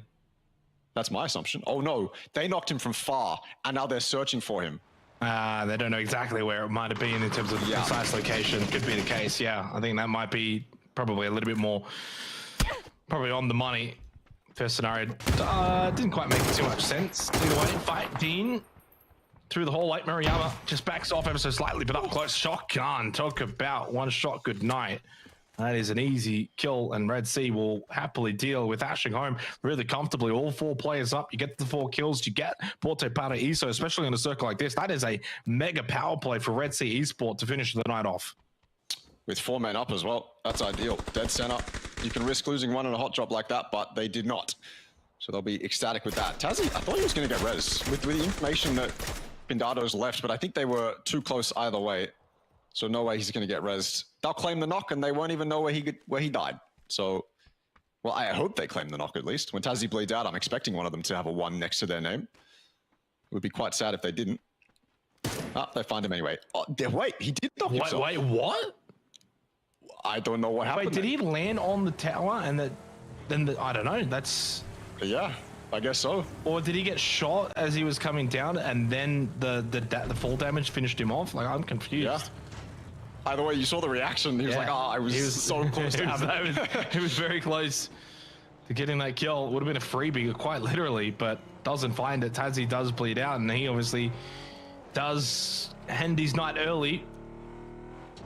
So not ideal for VIP. You know, it's still around the mark, middle of the pack. Not exactly, though, in a position where I think they're going to be challenging for these top 4 positions, far way off that. But in terms of being a team that can maybe, you know, compete around the middle of the pack for the remainder of this tournament, they will miss out on that opportunity. Emergency parachute used early here by AAP. I guess the plan will probably be drop just south of Los Leones. Or just east, onto some unplayables maybe. Looks like they're actually skipping past. They want to go a bit more central, maybe claim something around where Tenax is playing. There's always the argument whether you should time the emergency parachute or when phase 2 pops, or whether you just send it. Either way, VIP stuck inside the sandstorm, not ideal at all. But this one, I don't like this one more than the blizzards. I don't know why, there's just something about the sandstorm that annoys me. It's probably the way it comes from the top and slowly makes its way through the map. It just exists for way too long. Either way, stuck inside it. And this is Red Sea taking full advantage of winning that hot drop. What can they do with it? Well, right now, they've let a couple teams kind of get spots around them, AAP being one of them. Apex had to back off. So yeah, they won the hot drop and they claimed Puerto, but doesn't look like they have too much out of it right now.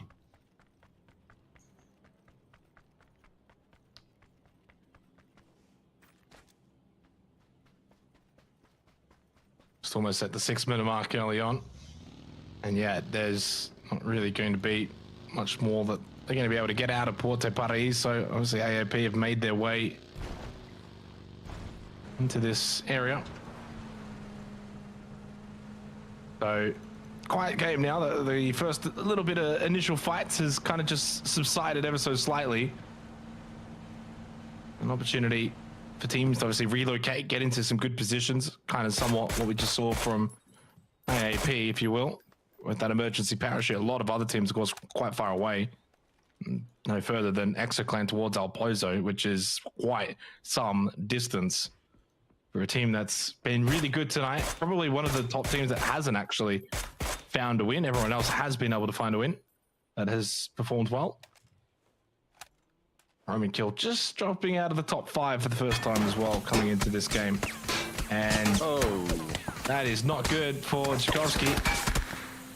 He's dead, surely, right? I can't imagine he's going to be able to survive this. Oh my god. come on, get knocked. You have to get knocked out of respect now. No way you survive this all 4 times. Why are you still trying to drive? Get out of the car and run to the coast, my man. Oh, are you serious right now? He would be faster if he just got out at that point. Yeah, there we go. That's what I'm saying. Oh, they're chasing him down. Wait, one of them knocked himself. Oh, but it doesn't matter. Flo gets it anyway. Oh my god. What a weird moment. Shambles. Oh boy. PUBG sometimes can be quite funny, quite humorous. No humor though for AAP. Locked in and focused after a slow start. They've been able to end the night in a really good position. Certainly wouldn't have known after 3 games they only had the 5 points. So, I mean, they've basically been, I guess, the best team in the lobby since Game 3 finalized. So games 4, 5, and now into 6, they've been the best team. Is that a concern for teams going into tomorrow? Something to think about in terms of the current form, the current momentum. It's all with AAP. One call, they've kind of cooled off a little bit. Panic have been good late tonight. Fury have been probably one of the more consistent teams. So a lot of teams in sort of different variables going to the conclusion tonight. Flower gets the kill eventually onto Tchaikovsky. With the pan. With the pan. Never a nice way to end the night. Not at all. All the wins, except for Fury's, have been over 10 kills, I believe. Fury had 8 kills in their win. Then there was one call with 20. And then Panic with 16. We had a couple 15s as well. So they were all in big wins, really big wins. Which is par for the course for APAC. Everyone kind of sends themselves into your line of sight trying to make something happen. And then you will happily take all the knocks for free. Speedy trying to pop tires from a very far distance. I wonder who that's going to affect. Maybe Pintados, they're coming from the north. They might want to take that car, but no longer. If Speedy was able to pop those tires. I don't actually know. It was way too far away for me to even see. But I like the attempt. Maybe not best on the ammo, but I like the attempt. Yeah, I mean, you got to shoot your shot, right? Sometimes it might land. Sometimes you might get a bit fortunate. Sometimes you get rejected. Oh, well, sometimes that does happen. But what up? He's just fought up for Dusky. Panic. Another kill tonight puts them up to 56 points, one shy of one call. You spoke before about sort of some of the calculations needed for them. Probably not quite in the territory of really doing that, because I think their calculations will require a lot of input from many different variables. But the TLDR would most likely be that they would need the likes of, Roman Kill from the future to overtake the likes of Fury and AAP. Yeah, very specific outcomes need to happen for them to qual. But we did say it. They'll still be thinking about it like that. Where's this going to go? Oh, that's pretty standard, actually. That's quite standard. Yeah, it is. Oh. It's a little bit of water, but it's not enough to really change the shape of the game. It ends up playing, largely the same. The biggest thing for me is not so much the water. It takes out Los Leones. So had that probably just gone a little bit more to the northwest, Los Leones would have been a factor, something to kind of keep in mind, but that's not going to be the case. And we see these kind of circles quite a lot. And as is the case with Miramar, a lot of terrain to play off of, a lot of hills, dips and valleys, lots of holes that you can play out of. 7 and Titan Foxy getting pushed here. Pintados Esports, Hatchy got one, but then immediately Trader. I'll talk about a side swipe with the barrel from 7 as J-Ho was trying to run across the doorway with a shotgun. And probably coming into this a little bit too late, and they just run in one at a time. And in the end, though, Titan Foxy still get the job done because Ryan holds on to get the last kill onto Crazy 9.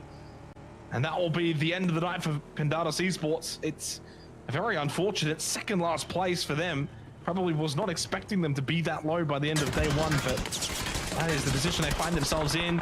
Fleaways for 4 biggies down the highway, driving past Bandits who have had a very miserable night, averaging just 1 point a game. Wait, that is quite miserable, yeah.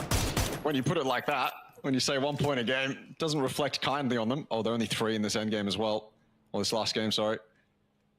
It is quite late in New Zealand. I think that might be the reason why. Either way, they're going to do their absolute best. They're a team that, they can definitely show up tomorrow. These guys put them in the right spot, and they're as capable as anyone else, right? So, looking for that. But right now, they're being eyed by one call, who's looking to extend their lead. Right now, 1 point is not good enough for One Call. They want a bigger lead than that, especially when they were rocking a 20-point lead just a couple games ago. So they're also in their head thinking, damn, we had that. Now we've lost it. Time to recoup that lead. This is classic VIP. I mean, this is classic if you have 2 people alive, but this is just VIP. This is what VIP does. If they have 4 alive right now, if they have 4 alive right now, I can almost guarantee you they'd be sat inside buildings waiting for someone to breach. They will happily bait crash. Sometimes it works. I mean, most of the time, actually, it works out for VIP. But when it doesn't, it is quite disastrous. As for Classic Fury, though, full control towards the small northern side of the circle, just outside Los Leones, close by to them. EXO, remember, they came all the way from El Pozo, so they've had a long distance for EXO Clan. So they've got no map control, no real presence inside of the circle, not even inside of the circle, to be honest. You can see them on the minimap now, making their way close by to Fury, and this is such a big opportunity. More so for Fury. They've got guns out. EXO are in vehicles. They won't be aware, but they're actually able to dodge this roadblock. Rip, though, he might not be able to get away. Cow, one more chance. No. Rip's just able to make his way around the corner. Gets down to half health, but survives nevertheless. Rip, though, crashes at a very, very bad spot. Nikos has got to land at least one shot with the SLR. He's unable to. Give it up. They're not the easiest of shots, even with Rip slow, not barely moving. He's a distance away. The scope on the SLR made it seem like he was probably a bit closer, but he is a distance away. And you can see it there on the map. Has quite some shots that needed to land. He wasn't able to, and EXO Clan breathe a sigh of relief. For now, but they still have a ways to go before they get inside the circle. Couple teams that they might have to contest with, even if they do rotate all the way to the south. One Call is right there. Couple teams really have to make their way in. Red Sea have just been chilling in Puerto this whole time. They took it at the start, and they're going to maintain this position as well as they can. I kind of like what they're doing, setting up on that road, making sure that no one can rotate in between them. Although they've only got 2 people kind of set up for it, and one of them's keeping an eye on VIP. One tap is very close. I don't know if that Red Sea player knows he's that close. Either way, keeping an eye up north, so people can rotate through Puerto if they wanted to. And this is EXO doing their best to scout. They've had to do a wide rotate. Step 1 really is to make sure that the wide rotate is clean. Well, what can we actually take on edge and use as a staging point? Insight's going to be leading the charge. Irrelephant doesn't look like Insight has seen them yet. Do Irrelephant even know that EXO are behind them? I mean, that's the first fight they have to take. Closing in on the 15-minute mark for the final game of the night. Who's going to be able to really just edge out and close the night in the best fashion going into tomorrow? It's so close to the top of the standings. I mean, 1 point literally separating One Call and Panic. But Fury, AAP from the future, EXO and Rome, all very close as well. I mean, this is the kind of game that if EXO can find a way to kind of play edge, sweep, get some kills, really let the guns do the talking, and maybe finish off with a 15-kill win, as has been the case apparently tonight, rockets them right up the standings. Kind of need it, 19 points behind One Call. Not ideal, but still a lot of PUBG to play. Man on the move from the future, and they've kind of cooled off a little bit from the future. Absolutely dominant on ArkAngel, probably the best team on ArkAngel tonight. But the other maps, they've not quite been able to have as much of an influence, and I think that's been clear. 45 seconds until phase 4, and again, they just kind of go for a bit of a defensive play, hold the warehouse, north side of the circle, hope and pray for probably a northern shift. This is one of those zones where as soon as you commit to a play, you're kind of stuck in committing to that play, especially because you might end up in a bowl or something like that where you're just pinned down by all the high ground. So teams don't want to be too premature on their sends or their commitments just yet. EXO never ever had to fight Irrelephant, so they didn't. Irrelephant left very close with that Dragunov is Delta Mix. Probably not the most ideal range, but certainly the range in which the damage will be done. The nade wasn't successful either. Titan Foxy, this is looking like a pretty hard defense, isn't it? Well, maybe not anymore. Jeff, what a man. Sitting in the central zone, is Tenax going to group up? Yeah, doesn't want to make any noise here. Doesn't want to really give away position. There's a big fight happening elsewhere, apparently, between One Call and Bandits. Bandits have lost too early. to Trick and Chibber it. That's happening towards the south side of the zone, not inside of the circle anymore. Nade is good from Nandu. 2 easy kills for 1 call. And it's just down to Miller, 4 bandits. And because we're on 6 games now as well, Russell, it means that they would actually go from 1 point a game to, what is that, 0.8? Yeah, it is you're right. 0.8333 and repeating. Yep. Don't be like that. Don't put it like that to them. I'm just doing the math. I'm just doing the math. I know. But they need some hope, man. They're an OS team. We gotta lift them up. Plenty of days to turn it around. 2 more days, 12 more games. Yeah. Yep. And we've seen teams do it before in the past. It's not impossible. You have that one big pop-off game. Things go your way. Get a little bit of form and momentum from that. Hopefully, for their sake, that can be on day 2. You know, certainly they've got the players that are capable of turning it around. 7 with some good tags on the Pivy. So Panic are going to have to fight their way into this next zone. And From the Future did end up getting their prayers answered with that northern shift after just kind of pushing into the warehouse up north. Cow is knocked. Is he going to get flushed? And Luke's... Oh, he's been caught. Blessed. Big knocks here onto Fury. And big ramifications that can come from it. I'm not sure if they're going to be salvageable or not.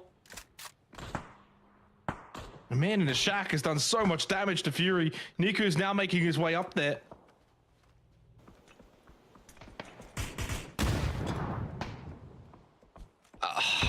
No way they actually lose one off that. Devastating. By the way, the action will continue on this eastern side. Panic, they constantly prove me wrong with how they play the late games. I often get frustrated, but oftentimes it just works out. Fighting Foxy into between 2 teams.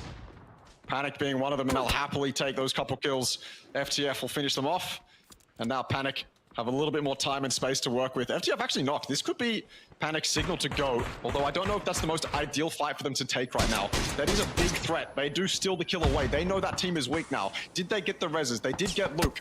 Cal was flushed eventually, weakening Fury quite a bit. They're in a decent spot as well. Just need to move a little bit more inside, then they can actually start playing the game. But right now, they are absolutely pinned down. This is Panic as well, trying to make a move in. FTF at the same time. So both these guys moving at the same time gives them both space to actually take this fight on, I mean, both teams' terms, really. That zone is not kind to everyone on the north, though, including Fury. Look at EXO. Holy. Yeah, and they've had to work for that. So that's not a feat. Remember, they were the last team to come in from Alpozo. They've had to work really hard. We saw the roadblock it lost the owners that they had to deal with from Fury. Rip almost basically slamming himself into a wall. And eventually they've just been able to very quietly sneak their way into a good position. Gibberit loses the battle closed by the Panzer. And that's a nice knockdown for Ken's. Obviously going to heal up. He's taking some damage as well from that. Fury knocked by Patrick, and suddenly for phase 5, a lot of the kills have just started to line up the kill feed across the map from all different areas. North side, south side, central is kind of where it's a little bit quiet right now. EXO by themselves. Hiker finished off by Cherry. So even Tenax on the north side getting involved with some good angles to Fury. They're down to just Nikus and Luke 12. Not the way that Fury would have wanted to end the night. Looking to catch up to one call, catch up to Panic.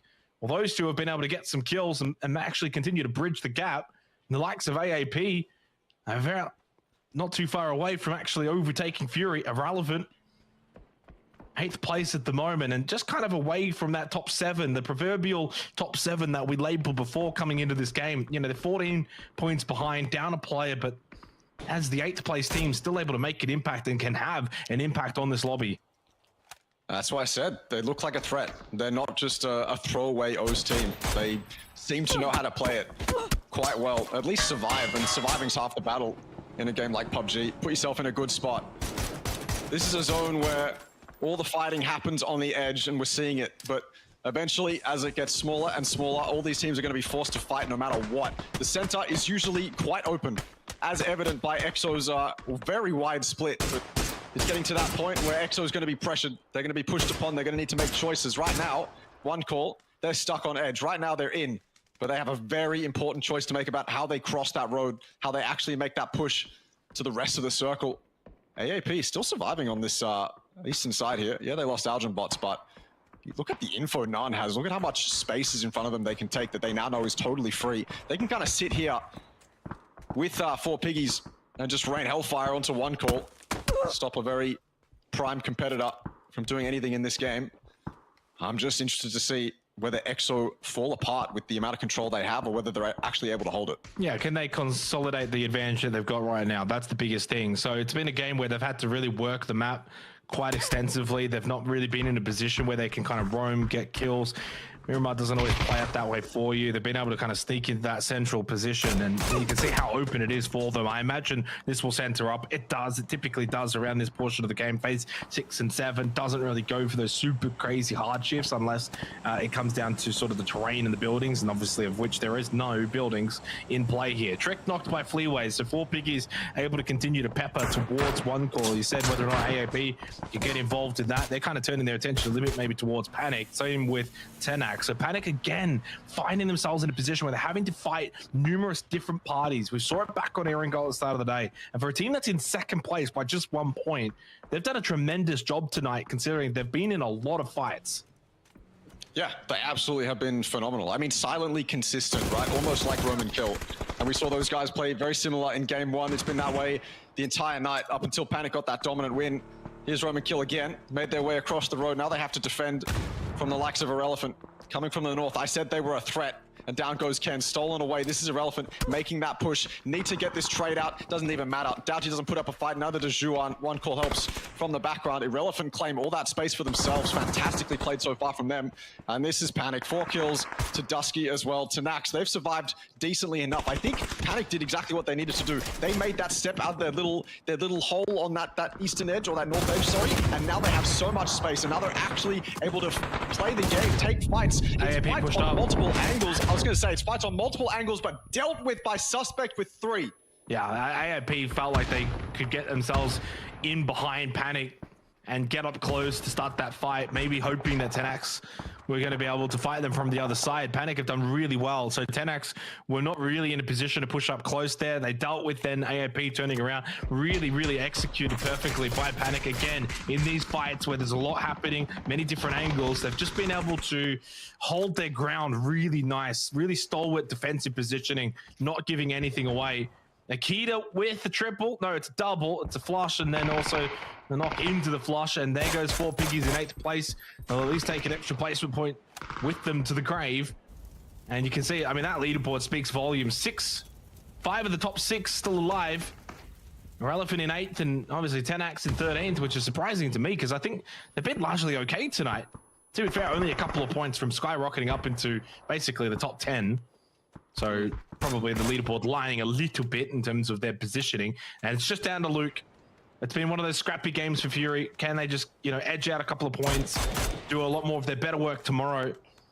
Obviously playing behind the 8 ball though in terms of one call and Panic. They will stay above AAP after they got wiped by EXO, of which of course EXO have kind of been behind the 8 ball all night tonight. But now in a good position to close the gap even more so to the likes of Fury. But it looks like top 2 are going to run away with day 1. Yeah, I agree. EXO is certainly in a position, one of the positions of all time, if you ask me, stuck in a very deep crevasse in between Panic and one call. But right now, Panic is fighting, trying to clear all their threats on their edge, which they've done beautifully tonight, to their credit. Not being passive. This is not the Panic I'm used to seeing, but I'm loving seeing it. EXO now has to get a little bit aggressive. As you can see, Vincent, as soon as they peak up, one of these 2 teams is going to start shooting at them. So maybe they just kind of have to sit down here and do nothing and wait for everyone else to engage and fight each other, and then they can get more placement points and then maybe pick their head up when a big 4v4 pops off or something like that. Luke is in a decent position to get something done. Still in zone, I believe. You just got to move a few feet in front of him and he should be fine. He's in it for potentially a top 4 here. But even then, I don't know how many teams I see dying in this next zone. Well, to make this just a little bit more exciting, I've finally gone and done some of the calculations. If things stay as they are, Panic 1, on 1 call 2, and Fury 3, Panic go to PGC. Oh my God. Yeah, it is shaping up nicely for them. They've got a lot of work to do. Still two more full days of action. So let's not get too ahead of ourselves, but it is a possibility. Something that definitely needed to be calculated. Chimperette just barely wins that one against Blessed. barely, but some very bare margins. And one call has done a really good job of just edging out a couple more kills to close this game out. Finally, they are eliminated in 5th position, down to our top 4, Fury of which have been able to sneak in some very valuable placement points, Russell, because they looked dead and gone. But Luke 12 on the eastern side, on the western side, by himself, has just managed to hold on. And I think there's a fair world in which he actually outlives Irrelephant. He honestly could get a top 2 here, if we're being real. Maybe not too real. But he's in the zone. He's in the zone, and you know Luke is not a player to just give up his life like that. Horse. That's good. Speaking of giving up his life, Rip, a bit too exposed over the ridge, has given an advantage to Panic, the team you don't want to give an advantage to right now, because I'll absolutely take it. You can see them mobile on the top of this ridge. If they can peek down, I think they can actually just get rid of EXO completely, but they know Irrelephant's still alive as well. Now the Flex has gone down to the zone. It probably gives them more motivation. They're going to win this. To rear their heads. Yeah, they are probably going to win this one. Too much space, too much momentum, really. 11 kills to their name. Well, no one's fighting them. It's just solos alive too, basically. Yeah, that's the thing. No one's able to fight them. Yeah, Irrelephant are just barely trying to keep one player alive. Luke 12's obviously in a position where he knows he can't peek out. As soon as that ridge is exposed, he's dead. And then you've got the duo of EXO Clan that, well, they're a duo. They can only do so much, Akita and Monty. Yeah. But to be fair, they're the only ones, I think, out of all the teams remaining that have any semblance of a chance of making something happen. Look at Luke. He basically dies there. He doesn't move. If Luke's smart, of which we know he is, he never moves. Doesn't give them anything. He has to just hope that he can stay there long enough that he gets 3rd or 2nd. But if he gets up, he dies. And he should be well and truly aware of that. Unless he goes for it, tries to get a bit lucky, maybe hears some shots in the distance. You've been in this position before, you hear the shots going out, and you just think maybe there's a chance. If they start fighting, I can get up and move a little closer to the zone. But Panic are lasered in on him right now. I don't think that's going to be the case for Luke 12, as much as I want it to be. I think Panic are way too zoned in on what they need to do. Luke is a threat. Don't get it wrong. He's a solo, yeah, but he is absolutely a threat. It's a free kill too. It's a free kill too. If he gets up, and then that's why they're really honed on in him. And they've got the 4. They're playing close by. Panic again playing this really well, as they did on the last game of Miramar. So yeah, there's not much more Luke can do here. He's probably just a little bit annoyed that Panic aren't pushing out to wipe EXO and Irrelephant. Playing it perfectly. He might be annoyed, but it's what they need to do. Yeah, exactly. With that Orm as well, actually, Flex. No vest. That's not ideal when you have an Orm. You want a vest. So I'm going to do his best to take out Luke 12. Is he going to be the one to the blue? No. I think grateful Luke should be from dying to the blue. Yeah. Oh, my God. Okay, that's nice. Okay, can EXO push on that? No. I'm just looking at the map. They're not close. I was just thinking that not too long ago, they were kind of somewhat close, and I thought maybe off of that knock, they might feel like, okay, go time. To be fair, if they also do that, then they're at the sightlines of Irrelephant too. So EXO kind of have to, they can't move. They kind of have to hold this location and hope that Irrelephant can continue. Oh, Flex, another one. 11 more shots with the AWM. And just, you know, breaks some armor, breaks maybe a couple helmets, just getting some damage in. Smokes go out, Panic. 11 kills, still in a really commanding position here, but if they have to push over a ridge, I mean, this is the thing though, EXO, they are going to shoot whoever picks first, right? It doesn't matter if it's Irrelephant. If they can kill them, get 2nd, they'll take it. This is so winnable for EXO. Now that I'm actually looking at this, EXO are the closest team right now to the dot in the center of in the center of phase 9. Irrelephant is going to peek over this hill. Monty has to be so clean with these knocks, and he's not. That probably secures it for Panic. As the rest of Irrelephant run down the hill, they're just going to get ripped apart. This res could come out from EXO, but even then, I think this has given Panic way too much space and way too much time to work with. Should very well be back-to-back wins for Panic to close out day 1. Considering we had 5 different winners up to this point. They'll be the first team to make it back-to-back to get the right revive for EXO to 2 versus 4. Clear cut. Dusky, though, holds the angle really well. Puts that Crozer to continued good use. 5 kills for him. Nice little double knock from Monty. He can certainly win it, but no, he gets eventually swamped. 14-kill win for Panic Esports. Fresh off the back of a 16-kill win the game before. Miramar is their home. And as of right now, as things stand, the ticket to PGC from this region is in their hands with 2 days to go, Russell. That's the most important thing. That's what matters the most. For Panic, right now, if things ended today, they're off to PGC. So 2 days to go to hold on for them. It's not the result I expected from tonight. I was hopeful that one call would do well, and they did, but I wasn't like certain of it. Panic, they were not on my bingo card. I'll be honest with you. I thought Panic, the way that they play these end games, they would just kind of crumble in a lobby like this. But they're not playing the way they used to. They're playing these end games almost to perfection. They're being aggressive when they need to be. They're keeping 4 men up. Man, I'm just so happy that they were able to get rid of that unnecessary passiveness that hindered them in previous endgames and step up to the quality that this lobby really is. It's fantastic to see. More importantly is the consistency in getting to these endgames. Top 5 in 5 of 6 games tonight, with obviously 2 of those being wins, is quite an achievement for Panic Esports. And look, I think when you kind of look at their roster, well, first and foremost, finish 5th in PCR 1 means that they obviously capable, and I think they've always had a roster. Pivy, Suspect, Dusky, these guys are really talented players, and Shoe Horse, I'll add you in as well, Shoe Horse as well. So I don't think this is too much of a surprise. I don't look at this personally and say, oh, it's just a one night thing. I think the way we saw them play tonight, the fact that they've been together a while, the fact that they obviously finished top 5 as well in PCR 1, everything says to me they can continue at this level. The real question is not them, it's everyone else. AAP, Fury, EXO, One Call. Can they go to that next level up above and maybe put the pressure onto Panic? We'll have to wait and see. Russell, I'll get your final thoughts, of course, as we look to close things out for day 1. I mean, what a beautiful night of PUBG. This is an APAC region that I think is entirely revitalized from days in the past. In the past, it was chaotic. It was all over the place, but now these teams are playing like everything matters. Like there are actually things on the line, and we're getting better entertainment because of it. We're seeing AAP, we're seeing all these APAC teams that we usually just send it and die for no reason. We're getting quality PUBG out of them, and it's I'm loving it. It's fantastic to see. I thought this was going to be a banger, but tonight exceeded my expectations. So yeah, going into the next 2 nights, I'm on cloud 9. Indonesia, Philippines, Australia, all controlling teams in and around the top 3. It's beautiful to see, and obviously a really great way to start day 1 for PCR.